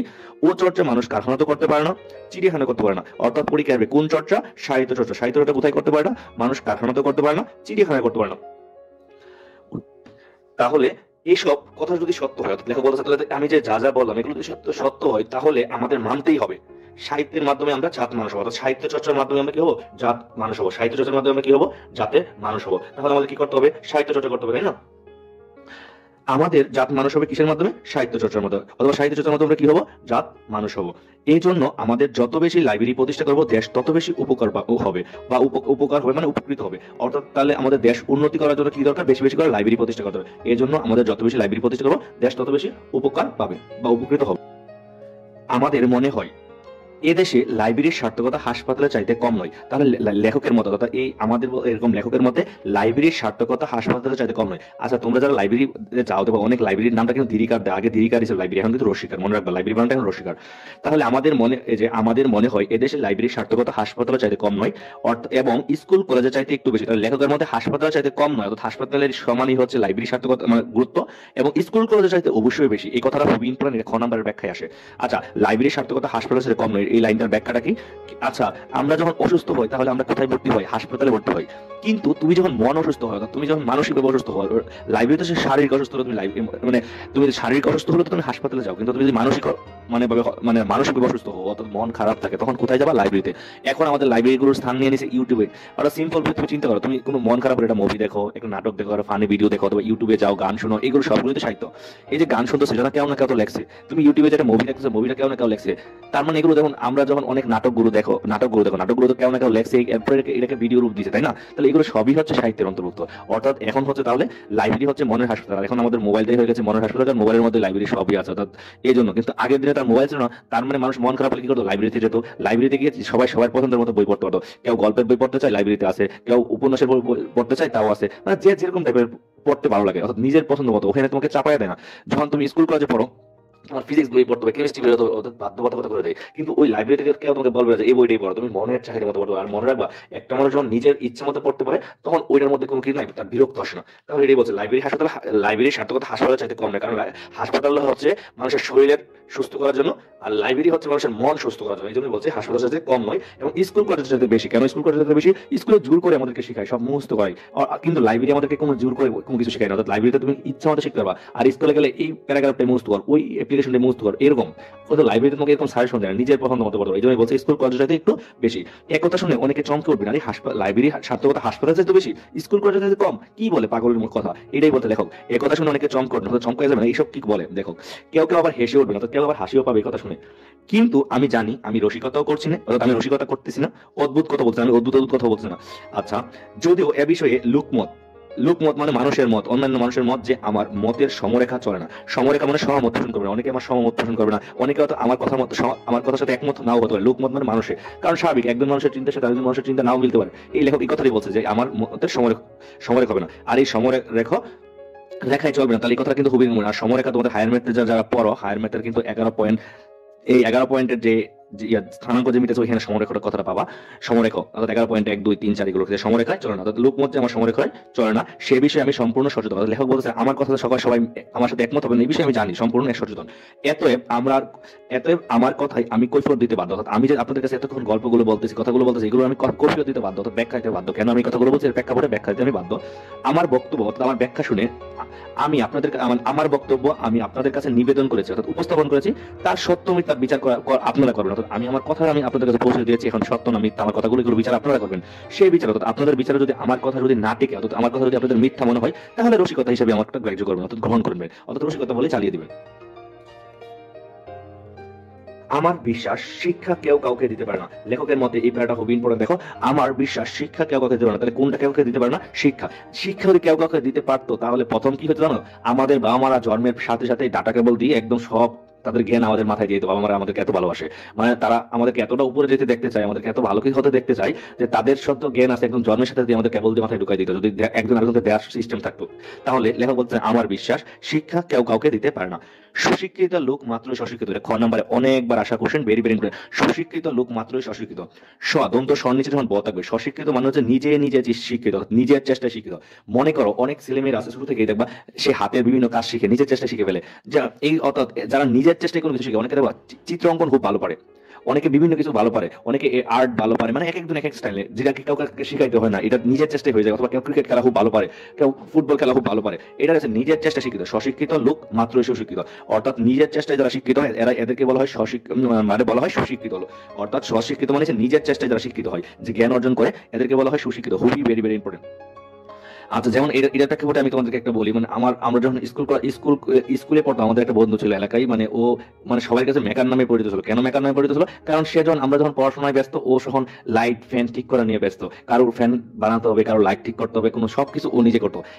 অর্থাৎ ওটা কিন্তু ওর কেউ শিখাই দেয় না, নিজের চেষ্টা করে শিখছে। এবং বর্তমানে কিন্তু ওই সেক্টরে ও মানে একদম সে ওর মানে ধারে কাছে এখন নাই। ওর ইনকাম কিন্তু এখন কয়েক গুণ বেশি আমাদের চেয়েও। তার উপরে হচ্ছে এখন সে ও এলাকায় প্রায় এই সিসি ক্যামেরা বা এই সিসি ক্যামেরা বলো, অথবা এলাকায় ডিশ বলো বা ওয়াইফাই বলো, ফ্যান বা কোনো কিছু ঠিক করতে হলে ওর বিকল্প নাই। তার মানে আলটিমেটলি হচ্ছে ওকে কিন্তু ও কিন্তু স্কুল পাস করতে পারে নাই, অথচ ওরা কিন্তু ওই সেক্টরে যে সে এই যে ফ্যান লাইট গুলো নিয়ে কাজ করছে, এগুলো কিন্তু নিজের চেষ্টা শিখছে, কাউকে সে কোনো স্কুল থেকে শিখে নাই, কলেজ থেকে শিখে নাই। এটা ওকেই বলা যায়, এটা কি ও নিজের চেষ্টা শিখছে, এটা বলা সুশিক্ষিত। আজকের বাজারে বিদ্যাদাতার অভাব নেই। অর্থাৎ এই আজকের বাজারে বিদ্যাদাতার অভাব নেই বলতে, বাজারের অভাব নেই বলতে বোঝাচ্ছে তোমার প্রাইভেট শিক্ষকের অভাব নেই, অর্থাৎ টিচারের অভাব নেই, শিক্ষকদের অভাব নেই। এমনকি এক্ষেত্রে দাতাকর্ণের অভাব নেই। অর্থাৎ দাতাকর্ণের অভাব নেই বলতে বোঝাচ্ছে এখানে স্টুডেন্ট অর্থাৎ শিক্ষার্থীদের অভাব নেই। অনেক শিক্ষক আছে, অনেক শিক্ষার্থীও আছে। অর্থাৎ এই দাতাকর্ণ হচ্ছে মহাভারতের বিশিষ্ট একটা চরিত্র নাম। আর এখানে বোঝাচ্ছে কি শিক্ষার্থীর অভাব নেই। অর্থাৎ বর্তমান বাজারে অনেক প্রাইভেট শিক্ষক আছে এবং অনেক শিক্ষার্থীও আছে। এবং আমরা বলতে বোঝাচ্ছে আমাদের বাবা মা, অর্থাৎ গার্ডিয়ান, আমাদের ছেলেদের, অর্থাৎ অর্থাৎ গার্ডিয়ানরা তাদের ছেলেদের তাদের দ্বারস্থ মানে তাদের মধ্যে শিক্ষকদের দ্বারস্থ, কাদের দ্বারস্থ মানে শিক্ষকদের দ্বারস্থ করে নিশ্চিত থাকি এই বিশ্বাসে যে সেখান থেকে তারা এতটা বিদ্যার ধন লাভ করে ফিরে আসবে যার সুদে তার বাকি জীবন আরামে কাটিয়ে দিতে পারবে। অর্থাৎ বলতেছে গার্ডিয়ানরা, বর্তমান গার্ডিয়ানরা যখন চিন্তা করে আরে এমুক স্যার তো সেই ভালো পড়ায়, তাহলে তার কাছে আমরা আমার ছেলেটাকে পড়তে দিই, তার বেসে প্রাইভেট পড়তে দিয়েছে, দেওয়ার পরে আর ছেলের কোনো খোঁজ রাখে না, ভাবে স্যার যেহেতু বিখ্যাত তার মানে ওই স্যারের কাছে গেলে আমার ছেলে এত বিদ্যা অর্জন করে আসবে যে ওই বিদ্যা দিয়ে সে সুদে আসলে সারা জীবন কাটাই দেবে আরামে এসে। অথচ আচ্ছা কোনো টিচার অনেক বাংলাদেশের টপ বেস্ট টিচারও যদি হয়, শিক্ষার্থী যদি পড়াটা না নিতে চায় তাহলে কি শিক্ষক দিতে পারবে? অর্থাৎ আমরা শুধু গার্ডিয়ানরা শুধু চিন্তা করি টিচার যেহেতু ভালো আমার ছেলে অনেক কিছু শিখাবে, আসলে আমার ছেলে কি আদৌ শিখতে চাচ্ছে কিনা এটাই হচ্ছে ফ্যাক্ট। জোর করে এরকম ধরো একটা বাবা মা ছেলে চায় না ডাক্তারি পড়তে, অর্থাৎ বাবা মা বাংলাদেশের সেরা টাকা আছে, সেরা টিচার দিয়ে পড়াচ্ছে, কিন্তু ছেলে তো সফল হতে পারতেছে না। তার মানে আলটিমেটলি বিষয়টা হচ্ছে এরকম, অর্থাৎ আমাদের ছেলেদের তাদের দ্বারস্থ অর্থাৎ শিক্ষকের দ্বারস্থ হয়ে নিশ্চিত থাকে এই বিশ্বাসে যে শিক্ষক যেহেতু বেস্ট অনেক ভালো পড়ায়, সেখানে আমার এই যে এতটা এখানে সেখান থেকে তারা এতটা অর্থাৎ শিক্ষার্থী অর্থাৎ তার ছেলেমেয়েরা বিদ্যার অর্থাৎ এত পরিমাণ জ্ঞান অর্জন করে ফিরে আসবে যে যার সুদে তার সারা জীবনটাই আরামায়েসে কাটিয়ে দিতে পারবে। কিন্তু এ বিশ্বাস নিতান্ত অমূলক অর্থাৎ মিথ্যা, এই বিশ্বাস আসলে একটা মিথ্যা। কারণ কেন কি পরের লাইনে বলছে কেন এই নিতান্ত অমূলক মানে মিথ্যা, কেন মনুরাজ্যের দান গ্রহণ সবাইকে, মনুরাজ্যের গান মানে জ্ঞানটা, অর্থাৎ মনুরাজ্যে মনের রাজ্যে অর্থাৎ মনের রাজ্যে তুমি যে জ্ঞান অর্জন করেছো মনের বিষয়, তোমার মন না চাইলে তোমার জোর করে কিন্তু কোনো কিছু পড়াইতে পারবে না। যেমন আমরা অনেক সময় কি করি, বাবা মা তোমরা পড়তেছো শুধু টেবিলে বসে থাকো, মানে বাবা মা আসতে দেখতেছো পড়ার সাউন্ড করতেছে, আলটিমেটলি কিছুই পড়তেছো না, মানে অন্য সময় যখন বকা দিয়ে পড়াইতে বসে তখন কি করো মন থাকে অন্যদিকে বসে হারিয়ে সাথে বাবা মা আসলে সাউন্ড করো, মানে এটাই বলছে। তার মানে মনোরাজ্যের দানটা হচ্ছে গ্রহণ সাপেক্ষে, অর্থাৎ কেউ গ্রহণ সাপেক্ষে মানে কেউ নিতে চাইলে শুধু তাকে দেওয়া সম্ভব। আমি তোমাকে পড়াতে চাচ্ছি কিন্তু তোমরা পড়তে চাচ্ছ না, তাহলে আমি জোর করে পড়াতে পারবো না, তাহলে মনোরাজ্যের জ্ঞানটা হচ্ছে গ্রহণ সাপেক্ষে। অথচ আমরা দাতা অর্থাৎ গার্ডিয়ানদের কথা বলতেছে, অথচ আমরা দাতার মুখ যে অর্থাৎ শিক্ষকের মুখের দিকে তাকিয়ে গ্রহিতা অর্থাৎ স্টুডেন্ট অর্থাৎ তার ছেলে মেয়েদের কথাই একেবারেই ভুলে যাই। অর্থাৎ শিক্ষক যেহেতু ভালো আমার ছেলে ভালো কি ভালো না বা এই ছেলের জন্য এটা পারফেক্ট কিনা এটা দেখার সময় নাই, অর্থাৎ শিক্ষক যেহেতু ভালো আমার ছেলে অবশ্যই ভালো কিছু শিখে আসবে, এটা কথাই ভুলে যায়। এক সত্য বলে না গেলে অর্থাৎ এই যে আমাদের কথা অর্থাৎ এই মনোরাজ্যের দান যে গ্রহণ সবাই এই কথাটা যদি বলে না গেলে আমরা বুঝতাম যে শিক্ষকের সার্থকতা শিক্ষাদান নয়, একজন শিক্ষকের সার্থকতা শুধু শিক্ষাদান করবে এরকম নয়, কিন্তু ছাত্রকে তো অর্জন করতে সক্ষম করা, একটা জিনিসকে খালি জ্ঞান দিলাম এরকম না, ছাত্রকে ওই বিষয়ে অর্জন করা একটা ছাত্র পারে না, ধরো একটা স্টুডেন্ট কোনো একটা পড়া পারে না, আমি ওর খালি জ্ঞান দিলাম এটা পড়ো এটা পড়ো না, আস্তে আস্তে ওকে কি কৌশলে এই জিনিসটা পড়ানো যায় ওইটাকে ওইভাবে দক্ষ করা, জ্ঞান করা, কাউকে কোনো গিফট দাও অথবা কোনো কিছুকে উৎসাহ দাও, এরকম করে ছাত্রকে অর্জন করতে সক্ষম করা হচ্ছে শিক্ষকের কাজ।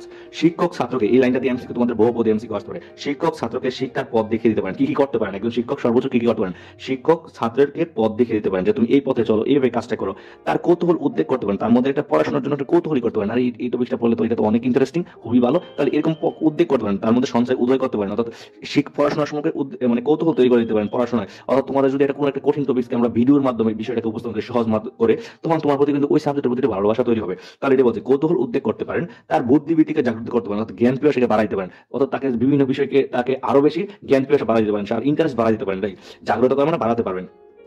মনোরাজ্যের ঐশ্বর্যের প্রতিভা এই যে ঐশ্বর্যের সন্ধান দিতে পারেন, মনোরাজ্যের মানে মনোরাজ্য বলতে স্টুডেন্টের প্রতিভা, যে বলতে পারি যে তোমার মধ্যে এই ম্যাথের প্রতি খুবই মানে তোমার মধ্যে মেন এরা স্টুডেন্ট যখন ম্যাথ করে তখন কোনো স্টুডেন্ট খুবই ম্যাথে দক্ষ কিন্তু সে নিজে বুঝতে পারে না আসলে সে অনেক ম্যাথে দক্ষ। এখন শিক্ষক যদি মনে দেখতে না এই স্টুডেন্ট তো খুবই ম্যাথে দক্ষ, তাহলে আমি বললাম এরপরে যদি স্টুডেন্টকে বলি তুমি তো ম্যাথে খুবই দক্ষ, তুমি একটা কাজ করো, তুমি এরকম ভাবে আগানোর পরে তুমি মেডিকেলের দিকে না দিয়ে বুয়েট বা ইঞ্জিনিয়ারিং লাইনের দিকে যাও, কারণ ওই লাইনটা হচ্ছে ম্যাথ নির্ভর। এই যে ঐশ্বর্যের একটা সন্ধান দিয়েছে এইটা শিক্ষকের কাজ হচ্ছে এরকম ঐশ্বর্যের সন্ধান, যে মনোরাজ্যের ঐশ্বর্যের সন্ধান দেওয়া, অর্থাৎ তোমার এই বিষয়ে স্কিল দক্ষ, অথবা কোনো একটা মেয়ে বা ছেলে গান করতে পারেন যে বলো হ্যাঁ তুমি তো এই সেক্টরটাই খুবই ভালো, মানে এই জিনিসটা মনোরাজ্যের ঐশ্বর্য অর্থাৎ একটা স্টুডেন্টের মধ্যে যে গুপ্ত প্রতিভাগুলো আছে এগুলো সন্ধান দিতে পারে যে তোমার মধ্যে এই প্রতিভা আছে তুমি এইদিকে আগে যাও, তার জ্ঞান পিপাসাকে জ্বলন্ত করতে পারেন, তার যে জ্ঞান মানে পড়াশোনার যে মানে ইচ্ছা এই ইচ্ছাটাকে আরো বাড়াই দিতে পারেন, জ্ঞান পিপাসাকে জ্বলন্ত করতে পারেন, আরো ইন্টারেস্ট তৈরি করে দিতে পারেন পড়াশোনার প্রতি। এর বেশি কিছু পারেন না, এর বেশি কিছু পারেন না, অর্থাৎ শিক্ষক তো আর পড়াটা মুখস্থ করবে না নিজে, অর্থাৎ এর বেশি করতে পারেন না। শিক্ষক কি পারেন তাহলে এগুলো এই কিন্তু ইম্পর্টেন্ট যে শিক্ষক কি করতে পারেন, এই যে কয়েকটা কথা বলছে এগুলো তোমাদের বহু নির্বাচনের মধ্যে আসবে। যিনি যথার্থ গুরু যিনি প্রকৃত গুরু তিনি শিষ্যের আত্মাকে উদ্বোধিত করেন অর্থাৎ জাগ্রত করতে পারেন, আগ্রহী করতে পারেন, এবং তার অন্তর্নিহিত সকল প্রচ্ছন্ন শক্তি অর্থাৎ অন্তর্নিহিত মানে তার মধ্যে যে গোপন শক্তিগুলো আছে প্রতিভাগুলো আছে, গোপন প্রতিভা মানে কি সে ম্যাথে দক্ষ, সে ইংরেজিতে দক্ষ, কেউ বাংলায় দক্ষ, এই যে তাদের এক একজনের যে একটা প্রতিভা আছে এগুলো ছাড়াও কেউ খেলাধুলায় দক্ষ হতে পারে বা বিভিন্ন যে সেক্টরে দক্ষ হতে পারে। একজন মানুষ মানে সবাই ডাক্তার হবে এরকম না, কেউ ইঞ্জিনিয়ার হবে, কেউ ব্যবসায়ী হবে, এক একজন এক জায়গায় যেতে পারে, তাই না? শুধু সবাই ডাক্তার হলে তো অন্য কাজগুলো কে করবে, অন্য সেক্টরে যদি সবাই ডাক্তার হয় তাহলে তোমার ব্যবসা করবে কে, মানে এটাই বলছে তার মধ্যে যে অন্তর্নিহিত, অর্থাৎ একটা প্রতিটা মানুষের যে আলাদা একটা ইউনিক প্রতিভা আছে, এই প্রতিভা সকল প্রচ্ছন্ন শক্তিকে অর্থাৎ গোপন শক্তিকে ব্যক্ত করতে পারেন, বের করে তুলতে পারেন, বলতে পারেন যে তোমার মধ্যে এই প্রতিভাটা আছে, এটা একটু শিক্ষকের কাছ থেকে বের করে দাও এবং শিক্ষার্থীকে ওই দিকে ট্রান্সলেট করা যায়, তুমি ওই দিকে যাও, ওই কাজটা করো। সেই শক্তি বলে একবার যদি তুমি একদম শিক্ষক একটা স্টুডেন্টকে বলে তুমি ম্যাথে খুবই দক্ষ বা তুমি এই সেক্টরে খুবই দক্ষ, তুমি এই সেক্টরের দিকে আগাও, তাহলে সেই শক্তিকে যদি একবার স্টুডেন্টকে ধরাইতে পারে স্টুডেন্ট এই সেক্টরে সে দক্ষ, তখন সেই শক্তির বলে অর্থাৎ সে তার গোপন প্রতিভা জানতে পারছে, এই শক্তির বলে নিজের মন নিজেই গড়তে পারে। এখন স্টুডেন্ট যখন বুঝতে পারছে আমি ম্যাথে দক্ষ মানে আমি ম্যাথে খুব ভালো করবো, তাহলে নিজের মনকে তখন নিজেই ম্যাথে গড়তে পারবে। নিজের অভিমত বিদ্যা অর্থাৎ নিজের অর্জিত বিদ্যা, অভিমত বিদ্যা মানে নিজের অর্জিত বিদ্যা দিয়ে বিদ্যা নিজের অর্জন করে, তারপরে তখন সে নিজের মতো করে নিজের বিদ্যা অর্জন করে, ওই দক্ষ যেটা সবচেয়ে বেস্ট সে ওই প্রতিভা দিয়ে অর্জন করে বিদ্যার সাধনা শিশুকে নিজে অর্জন করে, শিক্ষক পথ দেখাই দিবে, তারপরে শিক্ষার্থী করবে এই বিদ্যাটা সাধন করে নিজের শিষ্য নিজে কি করবে ওই জিনিসটা অর্জন করবে। শিক্ষক তো আর কি ওটা শিখাই দেবে না, গুরু অর্থাৎ শিক্ষক অর্থাৎ শিক্ষক উত্তর সাধক মাত্র অর্থাৎ সহায়তাকারী অর্থাৎ সাপোর্টার, শিক্ষক হচ্ছে একটু সাপোর্ট দিবে বা সহায়তা করবে, এর বেশি কিছু করতে পারবে না। আশা করি তোমরা এতটুকু বুঝতে পেরেছো। আমাদের স্কুল কলেজের শিক্ষার পদ্ধতি ঠিক উল্টো। কেন আমাদের স্কুল কলেজের শিক্ষা পদ্ধতিটা উল্টো? কারণ আমাদের স্কুল কলেজে জাস্ট মুখস্থ করে, আর মুখস্থ করা দিয়ে কিন্তু আমাদের বাস্তব জীবনে কোনো কাজে লাগে না। ধরো তোমাকে যদি আমি শিখাই যে হাতের সেলাই কাজ করতে হবে বইয়ে পড়া সুই সুতা এভাবে দিয়ে তুমি সেলাই কাজ করতে হয়, আলটিমেটলি হাতে কলমে যদি তোমাকে সেলাইয়ের কাজ না শিখাই তাহলে তুমি কিন্তু কখনোই পারবে না। তার মানে আমাদের স্কুল কলেজে কিন্তু আমরা মুখস্থ করি উগান্ডার রাজধানী কোথায়, এটা রাজধানী কোথায়, কম্পিউটার যদি আমরা পড়ি কম্পিউটার এই কন্ট্রোল এটা দিলে এটা হয়, কন্ট্রোল ওটা দিলে ওটা হয়, এটা করলে অন হয় অফ হয়, অর্থাৎ বাস্তব জীবনে আমরা দেখি না। এই জন্যই বলছে আমাদের স্কুল কলেজের শিক্ষার পদ্ধতি ঠিক উল্টো। তাহলে পরীক্ষা আমাদের স্কুল কলেজের শিক্ষা পদ্ধতি কেমন? উল্টো। সেখানে ছেলেদের বিদ্যে গেলানো হয়, অর্থাৎ সেখানে ছেলে মেয়েদের কি করা হয়? বিদ্যে গেলানো হয়, মানে হচ্ছে বিদ্যা মুখস্থ করানো হয়, তারা তার জীর্ণ করতে পারুক আর নাই পারুক, অর্থাৎ শিক্ষার্থীরা অর্থাৎ ছেলেমেয়েরা ওইটা হজম ওই পড়া হজম করতে পারুক আর না পারুক। ধরো তোমরা প্যারাগ্রাফ পড়তে পারো না পড়তে পারো, মুখস্থ হয়, পিটাই মুখস্থ করানো হবে, এরকম হচ্ছে পারুক আর না পারুক। এর ফলে ছেলেরা শারীরিক ও মানসিক মন্দাগ্নিতে মানে অসুস্থতা বা অনীহার মধ্যে জীর্ণশীর্ণ তো দুর্বল হয়ে কলেজ থেকে বেরিয়ে আসে, অর্থাৎ পড়ালেখার প্রতি একটা অনীহা নিয়ে আসে কলেজ থেকে বেরিয়ে আসে, আর পড়ালেখার প্রতি ইন্টারেস্ট থাকে না। অথচ আমাদের দেশে দেখো শিক্ষা ব্যবস্থাটা হচ্ছে এরকম, তুমি স্কুলে না গেলে ভালো লাগে, আর বাইরের দেশের স্টুডেন্টরা যখন স্কুলে গেলে তাদের খুব বেশি ভালো লাগে। কেন? কারণ স্কুলে স্যাররা এতটা মজা এবং ইন্টারেস্টিং ভাবে পড়াগুলো পড়াই, মনে হয় স্কুলটা যাদের অনেক আনন্দের জায়গা। আর আমাদের দেশে স্কুলটা হচ্ছে একটা বিরক্তিকর একটা জায়গা, কারণ আমাদের এখানে মুখস্থ করা হয়, এখানে কোনো কি নাই, হাতে কলমে শিক্ষা নাই, মজা দিয়ে কোনো শিক্ষা নাই। এই কথাই বলতেছে। একটা জানাশোনা উদাহরণের সাহায্যে ব্যাপারটা পরিষ্কার করা যায়, অর্থাৎ এখন লেখক প্রমোদ চৌধুরী বলতেছে একটা জানাশোনা উদাহরণ মতো তোমাদের বিষয়টা ক্লিয়ার করতেছি। আমাদের সমাজে এমন অনেক মা আছেন যারা শিশু সন্তানকে ক্রমান্বয়ে গরুর দুধ গেলানোটাই শিশুর স্বাস্থ্যকর ও বলবৃদ্ধির সর্বপ্রধান উপায় মনে করেন। আমাদের এক শ্রেণীর বাবা আছে, ছোট সময় দেখবা, ছোট সময় না, তোমরা যখন বড় হয়েছে তখনও দেখবা, তোমরা যদি কোনো কিছু খাবার পছন্দ না করো, ধরো কোনো খাবার একজনের পছন্দ নাই হতে পারে, কিন্তু ওই খাবারটা স্বাস্থ্যকর খুবই ভালো, কিন্তু বাবা মারা কি করে জোর জবরদস্তি করে এটা খাওয়ানোর চেষ্টা করে। অথচ তুমি যে অনীহা নিয়ে একটা খাচ্ছ খাবারটা, তোমাকে জোর করে খাওয়াচ্ছে, এই খাবারের খাওয়ানোর ফলে কিন্তু তোমার আলটিমেটলি তেমন কোনো উপকার হবে না। এই কথাই বলছে যে একটা জানাশোনা উদাহরণ মধ্যে বিষয়টা পরিষ্কার করে। আমাদের সমাজে এমন অনেক মা আছে, এই মা এখন পরীক্ষায় অনেক সময় আসে, এই মাটা কাদের এরকম, এই আমাদের মাটা হচ্ছে বিদ্যালয়ের শিক্ষকের সাথে মিল আছে, পরীক্ষা আসতে পারে আমাদের মা বিদ্যালয়ে কাদের সাথে মিল আছে, অর্থাৎ বিদ্যালয়ের শিক্ষকদের সাথে মিল আছে। অর্থাৎ আমাদের সমাজে এমন অনেক মা আছেন যারা শিশু সন্তানকে মনে করেন যে গরুর দুধটা গিলাতে পারলে ভালো, অর্থাৎ গরুর দুধটা পেটে গেলেই হলো স্বাস্থ্যকর হবে, বল বৃদ্ধি পাবে। অথচ এই বিষয়টা এমন না। দেখো দুগ্ধ মানে দুধ অবশ্যই বলছে দুগ্ধ অতিশয় উপাদেয় পথ, অর্থাৎ দই অতিশয় মানে অনেক, উপাদেয় মানে উৎকৃষ্ট খাবার, অর্থাৎ আমরা বাবা মারা যে বলে যে হ্যাঁ দুধ আসলে কি করতে উৎকৃষ্ট খাবার, অনেক ভালো খাবার, কিন্তু তার উপকারিতা যে ভোক্তার জীর্ণ করার শক্তির উপর নির্ভর করে, অর্থাৎ তার উপকারিতা ওই যে দুধের উপকারিতা নির্ভর করে ভোক্তার, অর্থাৎ যে খাচ্ছে, ভোক্তা মানে হচ্ছে যে খাচ্ছে, জীর্ণ মানে হচ্ছে হজম করার শক্তির উপর নির্ভর করে। আমি একটা খাবার খাইলাম, খাওয়ার পরে যদি হজম না করতে পারি ওই খাবার থেকে তো শক্তিটা পাবে না। অর্থাৎ আমি একটা খাবার খাইলাম আর ওই খাবারটা যদি বমি করে বের করে দিই, খাবারটা যদি আমার হজমই না হয়, তাহলে ওইটা খাবার না খাওয়া কি কথা, ওইটা থেকে আমি কোনো শক্তি পাবো না, এটাই বলছে। কিন্তু তার উপকারিতা যে ভোক্তার জীর্ণ করার শক্তির উপর নির্ভর করে, অর্থাৎ একটা ভোক্তা হজম করার শক্তির উপর নির্ভর করে। এগেন ও শ্রেণী বলে আমাদের মাদের শ্রেণীর মাতৃকুলে নেই, অর্থাৎ মাদের নেই, অর্থাৎ মারা বুঝতেই পারে না যে একটা খাবার খাওয়ার পরে যদি হজম না হয় ওই খাবারের কোনো মূল্য নেই, ওই খাবার থেকে কোনো উপকার আসবে না। মারা মনে করেন খাবার পেটে গেলেই মনে হয় এটা স্বাস্থ্যের জন্য খুবই উপকারী। তাদের বিশ্বাস, অর্থাৎ ওই মাদের বিশ্বাস ও বস্তু বলে ওই যে খাবার ভালো খাবারগুলো উৎকৃষ্ট ও দুধ বা এইসব খাবারগুলো ও বস্তু পেটে গেলে উপকার হবে, তাদের বিশ্বাস ওই বস্তু পেটে গেলে কি হবে উপকার হবে, দুধ পেটে গেলে উপকার হবে। কাজে শিশু যদি তার গিলতে আপত্তি করে, অর্থাৎ আপত্তি করে বলতে শিশু যদি ওইটা খাবার খেতে না চাই আপত্তি করে, তাহলে সে ছেলে বেয়ারা ছেলে, অর্থাৎ যখনই ছেলে এই একটা খাবার খেতে না চাই, ছোট বাচ্চারা যখন খাবার খেতে না চাই, তখনই মা বলে এটা খারাপ ছেলে, আমার এই ছেলে বেয়ারা ছেলে, অর্থাৎ খারাপ ছেলে, একরকম ছেলে, অর্থাৎ যাকে বসে আনা অনেক কঠিন, এই ছেলে কথা শুনবে না, এই খারাপ ছেলে নষ্ট হয়ে গেছে, এই মেয়ে নষ্ট হয়ে গেছে, এরকম মারা কিন্তু বলে। সে বিষয়ে আর কোনো বিন্দু মাত্র সন্দেহ না। যখন একটা ছেলে মেয়েরা ছোট সময় বা যে কোনো সময় খাবার খেতে কোনো আপত্তি করে বা না খেতে না চায় কোনো একটা খাবার ভালো খাবার, তখনই বাবা মারা সন্দেহ থাকে না এই ছেলে আর কথা শুনবে না, এই মেয়ে কথা শুনবে না, খারাপ হয়ে গেছে একরকম, সে এরকম এই কথাই বলে। তাকে তখন তাকে ধরে বেঁধে জোর জবরদস্তি করে, মানে বল প্রয়োগ করে, অর্থাৎ পাশের পাশে আন্টিদের ডাকে, এমুকরে ডাকে, তমুক ডাকে, একটু ধরেন দেওয়ার ছেলেটা বা মেয়েটাকে খাওয়াবো জোর করে, এরকম হাত পা বেঁধে জোর জবরদস্তি করে দুধ খাওয়ানোর ব্যবস্থা করা হয়। শেষেরটা তো শেষ দিয়ে জোর জবরদস্তি করে তো খাইতেছে, খাইতে খাইতে একটা শেষ একটা অবস্থায় আছে না, আর খাইতে পারতেছে না বাচ্চা। শেষেরটাই সে যখন ওই দুগ্ধপান, অর্থাৎ ওই দুগ্ধপান কি হতো, অর্থাৎ এক দোপান খাওয়া থেকে, অর্থাৎ দুগ্ধ একের পর এক জোর করে খাওয়াইতেছে, ঢুকের পর ঢুক খাওয়া থেকে অব্যাহতি হচ্ছে মুক্তি লাভ করার জন্য মাথা নাড়তে থাকে, অর্থাৎ অব্যাহতি মানে মুক্তি লাভ করার জন্য একটা আসে না, বাচ্চারা খাইতে খাইতে আর খাইতে পারতেছে না, লাভ করার জন্য মাথা নাড়ে। এই যে দেখেন এরকম মাথা, তখন কি অবধি লোকজন মাথা নাড়তে থাকে, যেরকম লাভ করার জন্য মাথা নাড়তে হাত পা ছুটতে শুরু করে, অর্থাৎ মাথা নাড়াতে হাত পা ছুটতে শুরু করে, অর্থাৎ আর পারতেছে না বাচ্চা, যখন একদম একদম না খাইতে পেয়ে হাত পা ছড়াছড়ি শুরু করে দেয়, মাথা নাড়া শুরু করে দেয়, তখন স্নেহময়ী মাতা, তখন কি স্নেহময়ী কেমন এরকম স্নেহময়ী মাতা বলেন, আমার মাথা খাও তুমি, এই অর্থাৎ আমার মাথা খাও, মরা মুখ দেখ, এক ডুক আর এক ডুক, এরকম করে একের পর এক ডুক খাওয়াতে থাকে। যখন ছোট বাচ্চাদের দেখবা আরেকটা খা, এটা টিয়া পাখি, এটা ময়না পাখি, আর একটা নলা খা, এটা খা, এরকম এক লোকমা খায়, এরকম করে জোর করে একের পর এক খাওয়া, এটা টিয়া, এটা ময়না, এরকম ছোট সময় খাওয়ানোর ব্যবস্থা করে।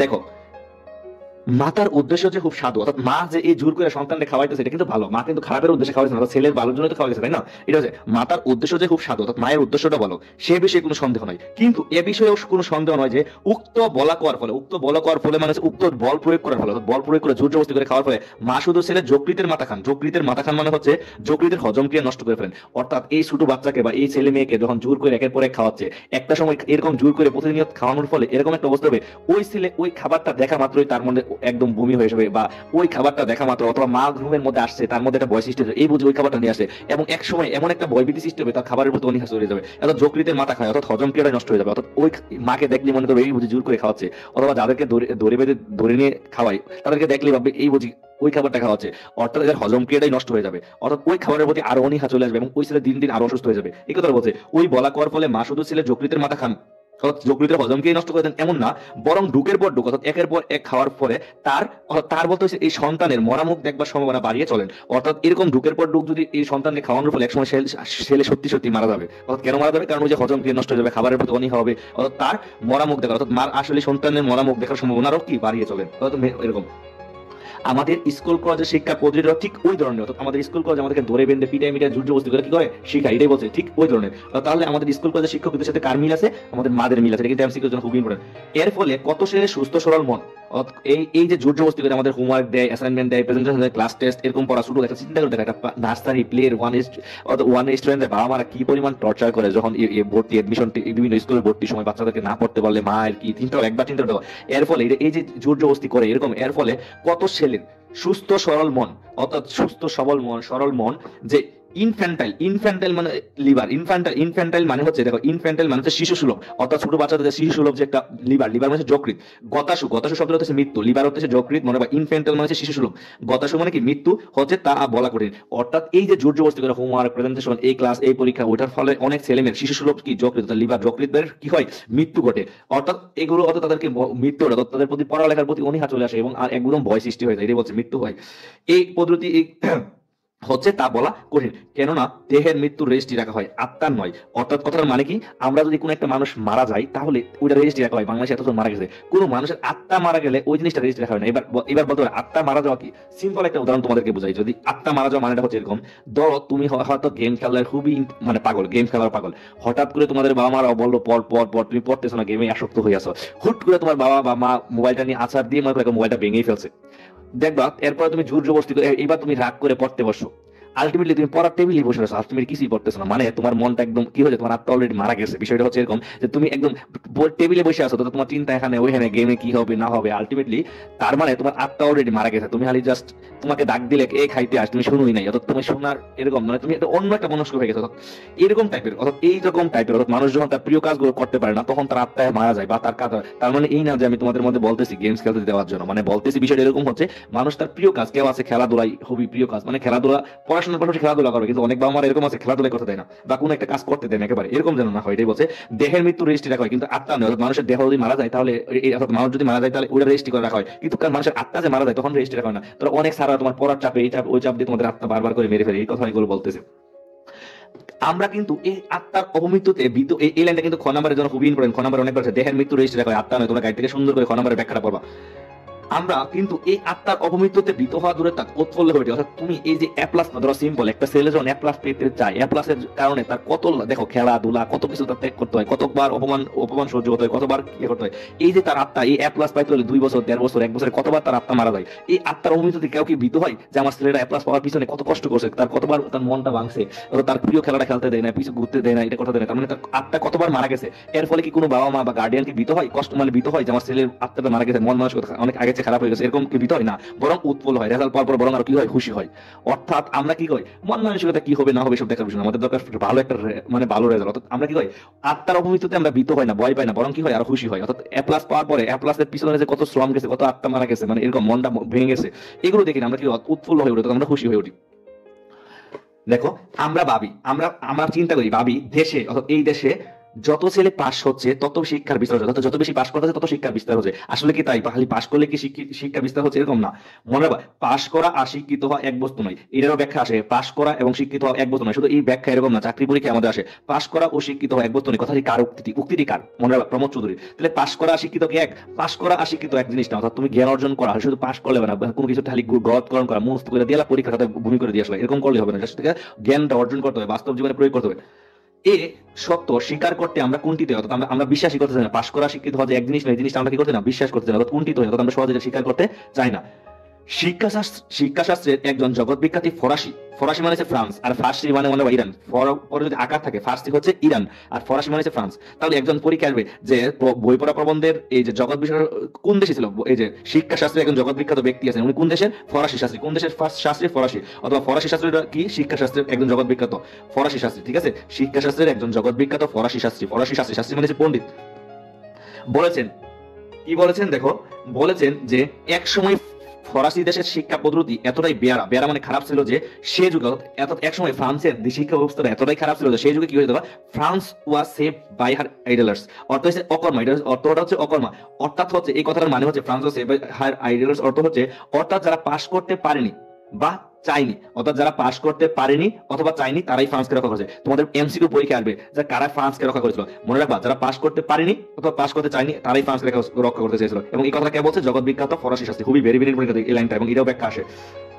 কারণ কেন তারা ফ্রান্সকে রক্ষা করেছিল, এর কারণ হয় তাদের মনের বল ছিল বলে কলেজের শিক্ষাকে তারা প্রত্যাখ্যান করেছিল, অর্থাৎ মনের ওভার কনফিডেন্স ছিল বলে কলেজের শিক্ষাকে তারা প্রত্যাখ্যান করেছিল। এই কথার মানে তোমরা অনেকেই বুঝো না। এবং নয়, সে শিক্ষা প্রত্যাখ্যান করেছিল বলেই তাদের মনের বল বজায় ছিল। এই লাইনটা তোমরা অনেকেই পড়ার পরে কিছুই বুঝো না। এই লাইনটার মানেটা কি তোমাদের আজকে আশা করি ভালো করে এই কথাটা শুনো, আর কখনো বুঝতে অসুবিধা হবে না। হয় তাদের, অর্থাৎ ওই যে এই যে ফেল করা স্টুডেন্ট, অর্থাৎ যারা পাস করতে পারেনি, ওই ছেলেদের কথা বলছে, তাদের মনের বল ছিল, তাদের মনে ওভার কনফিডেন্স ছিল, এই জন্য শিক্ষাকে তারা প্রত্যাখ্যান করেছে। শিক্ষাকে তারা প্রত্যাখ্যান করেছে মানে স্কুল ছেড়ে দিছে। অনেক ছেলেমেয়েরা দেখো স্কুল কলেজ ছেড়ে দেয় যে এই স্কুলে পড়লে আমার লাইফের ক্যারিয়ার করতে পারবো না, মুখস্থ নির্ভর এরকম। যেমন ধরো মার্ক জুকারবার্গ কি করছিল? মার্ক জুকারবার্গ কিন্তু তার ইউনিভার্সিটি ছেড়ে চলে আসছে, অর্থাৎ ইউনিভার্সিটিতে ও অনেকে এরকম বলে যে ফেল করে চলে আসে। যাই হোক, মার্ক জুকারবার্গ কিন্তু তার ইউনিভার্সিটিতে অনার্স পাস শেষ করতে পারে না, অর্থাৎ সে এর আগে কি করছে, ইউনিভার্সিটি ছেড়ে চলে আসে। মানে তার ওভার কনফিডেন্স হলো যে এই ইউনিভার্সিটিতে পড়লে এই যে সারাদিন এই পড়া ওই পড়া, এই অ্যাসাইনমেন্ট ওই অ্যাসাইনমেন্ট এগুলো করলে আমি আমার ফেসবুক বা আমি আমার কাজগুলো করতে পারবো না। ঠিক সে শিক্ষাকে প্রত্যাখ্যান করছিল, অর্থাৎ কলেজের শিক্ষাকে সে প্রত্যাখ্যান করছিল, অর্থাৎ তার সে নিজেই কলেজ থেকে ছেড়ে দিয়ে আসছে, অর্থাৎ কলেজ ছেড়ে সে চলে আসে যে এই কলেজে পড়লে হয় না, বরং আমি আমার মতো করে চলি। তাই অর্থাৎ মনের ওভার কনফিডেন্স ছিল যে এই কলেজ ছেড়ে আমি যদি চলে যাই, আমি আমার মতো করে যদি বাঁচি তাহলে আমি সফল হবো। এবং এমন যেমন মার্ক জুকারবার্গ সেই ইউনিভার্সিটি ছেড়ে দিয়ে আসছিল, তারপরে সে কি হচ্ছে, সফল হয়েছে, তাই না? নয়, সে শিক্ষা প্রত্যাখ্যান করেছিল বলে, নয় তো কি সে শিক্ষা প্রত্যাখ্যান, সে শিক্ষা মানে শিক্ষা স্কুলের যে শিক্ষা প্রত্যাখ্যান করেছিল বলে তার মনের জোর বেরিয়েছিল। অর্থাৎ এক নম্বর হচ্ছে সে নিজে স্কুলটা ছেড়ে চলে আসছিল, আর দুই নম্বর বলছে নয় তো সে কি করছে, স্কুল কলেজ থেকে তার বের করে দিয়েছে। অনেক স্কুলে বা টিসি দিয়ে বের করে দেয় যে এই স্কুলের স্টুডেন্টরা পড়াশোনা করে না, ও যদি স্কুলে থাকে আমাদের রেপুটেশন নষ্ট হবে। অর্থাৎ শিক্ষা বলতে এই যে স্কুল বা প্রতিষ্ঠান তার প্রত্যাখ্যান করছে, অর্থাৎ স্কুল থেকে তার বের করে দিয়েছে। অর্থাৎ স্কুল বা কলেজ থেকে বের করে দিয়েছিল বলেই সে তার মনের বল বজায় ছিল, অর্থাৎ মনের বল তৈরি হয়েছিল। মানে মোট কথা হচ্ছে এক নম্বর হচ্ছে সে নিজেই স্কুল থেকে বের হয়ে গেছিল। কেন? সে যেন সে ভালো কিছু, কারণ সে চিন্তা করছে এই স্কুলে থাকলে আমি ভালো কিছু করতে পারবো না, বরং এই স্কুলে আমাকে অনেক চাপ দেয়, বরং আমি আমার মতো করে বড় হবো, আমার মতো করে কাজটা করবো। তাহলে ওভার কনফিডেন্স। আর দুই নম্বর হচ্ছে স্কুল থেকে তার অথবা স্কুল থেকে তাকে বের করে দিয়েছে যে এই স্কুল স্টুডেন্টরা থাকলে আমার স্কুলের রেপুটেশন নষ্ট হবে, স্কুলে ফেল করবে, তারপরে আমাকে 100% পাস করতে পারবো না। তখন তার মনের মধ্যে জিদ হয়েছে যে স্কুল আমাকে বের করে দিয়েছে, একদিন এই স্কুলে আমাকে কি করবে, ও প্রধান অতিথি করে নিবে। অর্থাৎ স্কুল বের করে দিয়েছে বলে তার মনের বল বেড়ে গেছে, অর্থাৎ একদিন স্কুলকে দেখাই দিব। আশা করি তোমরা এই দুটো লাইন বুঝতে হবে। প্রথমটা সে স্কুলকে প্রত্যাখ্যান করে চলে আসে, আর দ্বিতীয়টা স্কুল থেকে তাকে বের করে দিয়েছে, এই জন্য সে তার মনের কনফিডেন্স চলে আসে যে স্কুলকে আমি একদিন দেখাই দিব। তাই এই স্কুল পালানো ছেলেদের, যারা স্কুল ছেড়ে চলে আসছে, স্কুল পালানো ছেলেদের দল থেকে সে যুগের ফ্রান্সের যত কৃতকর্ম মানে বিখ্যাত লোকের আবির্ভাব হয়েছে অর্থাৎ তৈরি হয়েছে, অর্থাৎ ওই যুগে স্কুল পালানো ছেলেদের থেকে বড় বড় মহান ব্যক্তি তৈরি হয়েছে এবং তারা বিখ্যাত কোনো কাজ করছে, অর্থাৎ এরা স্কুল পালাইয়া চলে আসে, মানে স্কুল তারা হয়তো স্কুল ছেড়ে চলে আসছে তবে স্কুল তারা বের করে দিয়েছে, এই পড়ানো ছেলে। আশা করি অংশটা বুঝতে পেরেছো।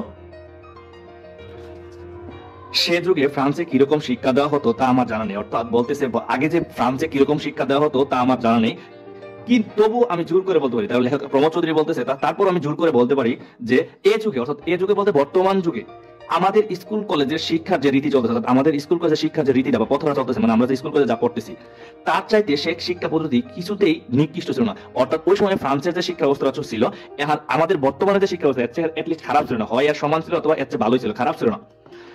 সকলেই জানেন যে বিদ্যালয়ের মাস্টার মশাইরা নোট দেন, অর্থাৎ আমরা সবাই জানি যে বিদ্যালয়ের মাস্টার মশাই কি দেন, নোট দেন, নোট মানে হ্যান্ড নোট দেন, শিট দেন, হ্যান্ড নোট দেন, এবং সেই নোট মুখস্থ করে তারা হয় পাস, অর্থাৎ আমরা সবাই জানি যে স্কুলের স্যাররা কি নোট দেয় এবং হ্যান্ড নোট দেয়, এগুলো আমরা পাস পয়লা মুখস্থ করে আমরা হই পাস, অর্থাৎ আগে দেখো এখন সৃজনশীল আসার কারণে কিছুটা কমছে যদিও, কিন্তু আগে তো কিন্তু প্রত্যেক বছর এই বছর এটা আসলে পরের বছর ওই প্রশ্নটা আসতো এরকম, আর মানুষ না বুঝে মুখস্থ করে ফেলতো এরকম বলতো হ্যান্ড নোট মুখস্থ করতে।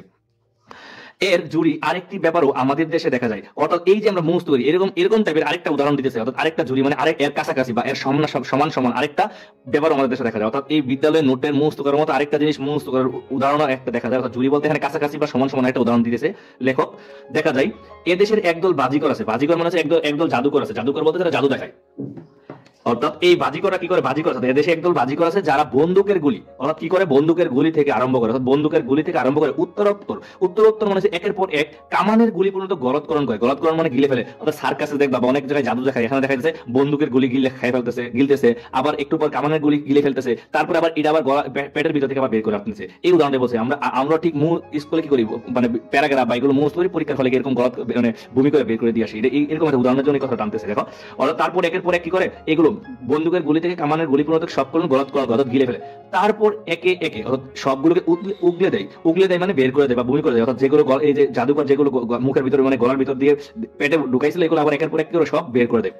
এর ভেতরে যে অসাধারণ কৌশল আছে, অর্থাৎ এই যে কাজটা করতে, অর্থাৎ গুলি কামানের গুলি বন্দুকের গুলি যে এই গুলি গলৎকরণ করতে অর্থাৎ গিলতেছে, এটার মধ্যে এর ভিতরে অসাধারণ কৌশল আছে, মানে এর মধ্যে অসাধারণ কৌশলটা কি অনেক বারবার চেষ্টার ফলে এই কাজটা সে সম্পন্ন করতে পারছে, অনেক চেষ্টা করতেছে, এই যে কৌশল আছে সেই বিষয়ে কোনো সন্দেহ নেই, দেখা করছে এই যে সে এই কাজটা করছে এই বিষয়ে কোনো সন্দেহ নেই, যেটা অনেক অনেক মানে ভালো একটা মানে অনেক কৌশল, মানে দীর্ঘদিন চেষ্টার ফলে যে কৌশল মানে কাজটা করতে পারছে যে খুবই ভালো, এটাই বলতেছে সেই বিষয়ে কোনো সন্দেহ নেই। কিন্তু এই যে গেলা আর উগলানো, অর্থাৎ এই যে সে গিলে ফেলছে আর উগলানো মানে সে বের করে দিছে, দর্শকের কাছে তামাশা হলো, বাজিগরের কাছে তার প্রাণান্তর ব্যাপার, অর্থাৎ বলতেছে এই যে সে যে গিলে ফেলছে আবার যে গলা দিয়ে বের করে দিচ্ছে, দর্শক এগুলো দেখে হাততালি দেয়, আমরা কি করি আমরা যখন সার্কাস দেখি এগুলো দেখে হাততালি দেয়, অর্থাৎ তামাশা আমাদের কাছে খুব মজা লাগে, তামাশা হলো বাজিগরের কাছে জাদুঘরের কাছে কিন্তু এটা প্রাণান্তর মানে প্রাণপণ চেষ্টার ব্যাপার, অর্থাৎ একটু এদিক করে কিন্তু সে মারা যাবে, তাই না? অনেক সময় কিন্তু ইউটিউবে সার্চ দিলে দেখবা যে অনেক সার্কাস দেখায় থেকে মারা গেছে, তো এগুলো যে আমাদের কাছে মজার বিষয়, তামাশার বিষয় হলো বাজিগরের কাছে কিন্তু এগুলো প্রাণপণ চেষ্টার ব্যাপার, অর্থাৎ বারবার চেষ্টার ফলে হয়েছে। ও কান্তানি মানে ওই বাহাদুরি, এই যে জাদুকর যে বাহাদুরিটা দেখাইতেছে করা তার পক্ষে যেমন কষ্টসাধ্য, তার পক্ষে এটা যেমন কষ্টসাধ্য তেমনি অপকারী, অর্থাৎ ক্ষতিকর, অর্থাৎ সে যে কাজটা করছে যেটা দেখতে তার জন্য যে এরকম কষ্ট অনেক কষ্টের বিষয়, আবার যে অপকারী যদি বের করে না পারে তাহলে কিন্তু সে মারা যাবে, অর্থাৎ এই বন্দুকের গুলিগুলো যদি বের করতে না পারে। বলা বাহুল্য, অর্থাৎ বলে রাখা ভালো সে বেচারা, অর্থাৎ ওই যে সার্কাস বা জাদুকরের ব্যক্তি যে বাজিকর অর্থাৎ যে বাজু দেখাচ্ছে বেচারা লোহার গোলাগুলোকে অর্থাৎ লোহার যে গুলিগুলোকে এক কণাও জীর্ণ করতে পারে না, অর্থাৎ এক কণাও হজম করতে পারে না, অর্থাৎ পেটের ভিতরে যে গুলিগুলো পেটের ভিতরে ঢুকাইছে এগুলো কিন্তু এক কণাও সে কি করতে পারবে না, হজম করতে পারবে না, অর্থাৎ এগুলোকে তাকে বের করতে হবে নয়তো কিন্তু সে মারা যাবে, এটি বলছে এক কণাও সে জীর্ণ করতে পারে না, অর্থাৎ হজম করতে পারে না। আমাদের ছেলেরাও অর্থাৎ আমাদের দেশের ছেলেমেয়েরাও তেমনি নোট নামক গুরুদত্ত, নোট নামক যে হ্যান্ড নোট শিট এগুলো গুরুদত্ত মানে গুরু থেকে প্রাপ্ত, অর্থাৎ শিক্ষকদের থেকে যে পাই এগুলো নানা আকারের নানা প্রকারের গোলা, অর্থাৎ গোলা মানে এই গোলা বলতে নোট শিট হ্যান্ড নোট এগুলো বলতেছে, এই যে বাজিকর যেমন এই গুলিগুলোকে পেটের ভিতরে ঢুকাইছে গলৎকরণ করছে, ঠিক আমাদের দেশের ছেলেমেয়েরাও কি শিক্ষকের কাছে যা পায় এগুলো কি করে আকারে নানা প্রকারের গলৎকরণ করে, এগুলো কি মুখস্থ করে গলৎকরণ করে বিদ্যালয়ে গলৎকরণ করে পরীক্ষার ফলে তা উদ্গীরণ করে দেয়, অর্থাৎ আমরা শিক্ষকরা যা নোট দেয় এগুলো আমরা কি করি মুখস্থ করি, অর্থাৎ গলৎকরণ করা মুখস্থ করি, আর পরীক্ষার হলে কি করে উদ্গীরণ করি, অর্থাৎ বের করে দেয় ভূমি করে বের করে দেয়, আর পরীক্ষার পরের দিন জিজ্ঞাসা করে ওই টপিক আর পারি না, এটাই বলতেছে। এর জন্য সমাজ বাহবা দেয় দিক, সমাজ এরকম একটা স্টুডেন্ট যখন গলৎকরণ মুখস্থ করে পরীক্ষায় ফাটাই দিয়ে আসে রেজাল্ট অনেক ভালো করে, তারপরে সমাজের সবাই কি করে বাবা দেয় অনেক, তো সে তো অনেক ভালো পারে সে তো অনেক হাততালি দেয়, এই বলছে এর জন্য সমাজ বাবা দেয় দিক, সমাজ হাততালি দেয় যে ছেলেটা অনেক ভালো তো পড়াশোনা করে অনেক ভালো রেজাল্ট করে, আলটিমেটলি সে কিছুই না মুখস্থ বিদ্যা শুধু, পরের দিন জিজ্ঞাসা করে কিছুই পারবে না এরকম, এটাই বলছে এই জন্য সমাজ ভাবাদিক দিক। কিন্তু মনে যেন না ভাবে এ জাতির প্রাণ শক্তি বাড়ছে, অর্থাৎ মনে মনে যেন আমরা চিন্তা না করি যে এই জাতির প্রাণ শক্তি বাড়ছে, অর্থাৎ কেন প্রাণ শক্তি বাড়ছে এটা যেন আমরা চিন্তা না করি, যে মনে মনে যেন আমরা না ভাবি যে এই জাতির প্রাণ শক্তি বাড়ছে, অর্থাৎ প্রাণ শক্তি বাড়ছে মানে মেধাবী বাড়ছে, অর্থাৎ মেধা শক্তি বাড়ছে। অর্থাৎ সমাজ মানুষের বাবা দেখে একদম মুখস্থ করতে পারলে আমরা বলি আরে ছেলেটা তো সেই মেধাবী। আসলে এটা কিন্তু মেধার কোনো বিষয় না, মেধা হচ্ছে ইউনিক কোনো জিনিস আবিষ্কার করা, কোনো কিছু নতুন কিছু করা। আর একটা জিনিস আছে এটা মুখস্থ করতে একের পর এক দিনের পর দিন চেষ্টা করতে মুখস্থ করছে, তো এটা তো মেধা কিছু না। তাহলে আমাদের দেশে যারা বেশি মুখস্থ করতে পারে এরাই হচ্ছে মেধাবী, অথচ মেধা তো এরকম না, মেধা হচ্ছে কোনো কিছু আবিষ্কার করা, নতুন কিছু তৈরি করা, এরকম না।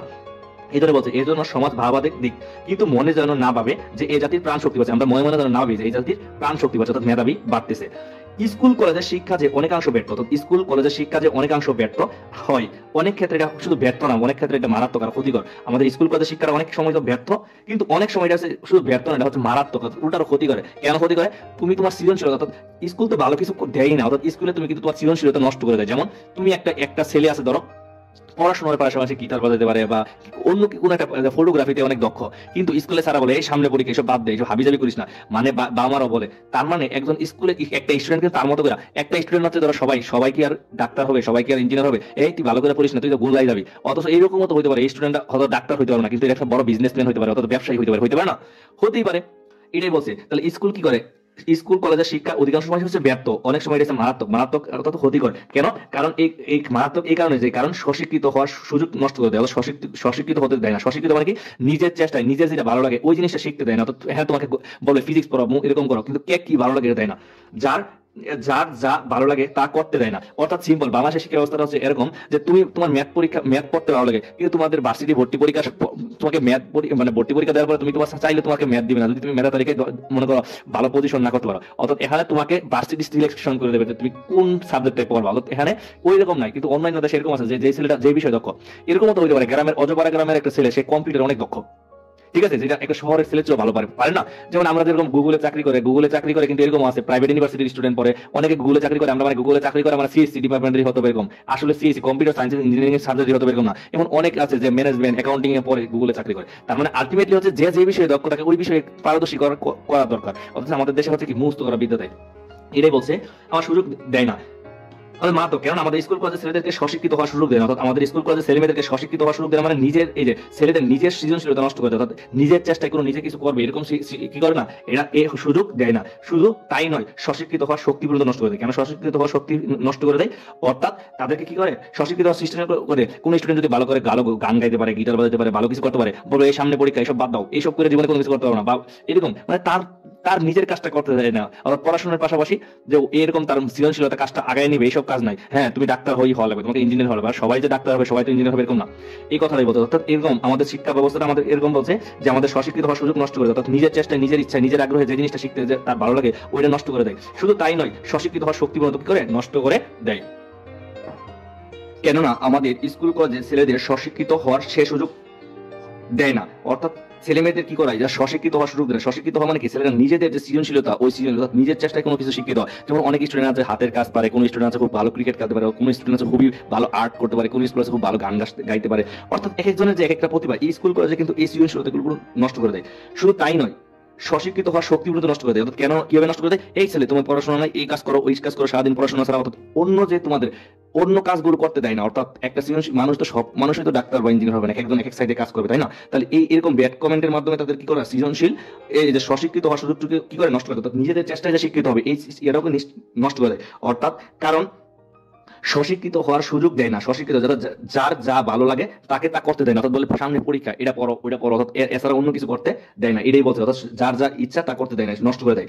আমাদের শিক্ষাযন্ত্র, অর্থাৎ আমাদের যে শিক্ষাযন্ত্র, অর্থাৎ শিক্ষাযন্ত্র বলতে বলছে এখানে আমাদের স্কুল কলেজে একবার যে ভর্তি হয়, আমাদের শিক্ষাযন্ত্র মানে আমাদের স্কুল কলেজে দেশের স্কুল কলেজে যারা ভর্তি হয় মধ্যে যে যুবক এই যে দেখো যে যুবক নিষ্পেষিত হয়ে বেরিয়ে আসে, অর্থাৎ কোন একটা আমাদের শিক্ষা ব্যবস্থার মধ্যে যে যুবক অর্থাৎ আমাদের ছেলে মেয়েরা যদি একবার স্কুল কলেজে ভর্তি হয়, অর্থাৎ এসএসসি এসএসসি এগুলো পাস করে একবার যদি বের হয়, অর্থাৎ নিষ্পেষিত হয়ে বেরিয়ে আসে, অর্থাৎ স্কুল কলেজে এসএসসি এসএসসি পাস করে বের হয়ে আসে, তার আপন বলতে কিছু আর থাকে না। অর্থাৎ তার নিজের সত্তা, নিজের যোগ্যতা বা নিজের সৃজনশীলতা বলতে কিছু থাকে না। কেন সৃজনশীলতা থাকে? তুমি কবিতা লিখতে যাও পরীক্ষার আগে কবিতা, কবি পড়াশোনা পারে না কিছু, অর্থাৎ একটা মানুষ যে একদম টপ রুল নাম্বার 1 হলে সে কবিতা লিখতে হবে এরকম তো না, যে কেউ লিখতে পারে। কিন্তু যদি তুমি কিছু এরকম করতে যাও ও পড়াশোনা তো পারে না কিছু আছে কবিতা লিখতে, এরকম বিভিন্ন কমেন্ট করবে। অর্থাৎ এটাই বলতে নিষ্পিত হয়ে যে ছেলে এই যুবক একবার বেরিয়ে যাবে, তার আপন বলতে আর কিছু থাকবে না, তার আপন নিজের সত্তা নিজের যোগ্যতা বলে কিছু থাকবে না।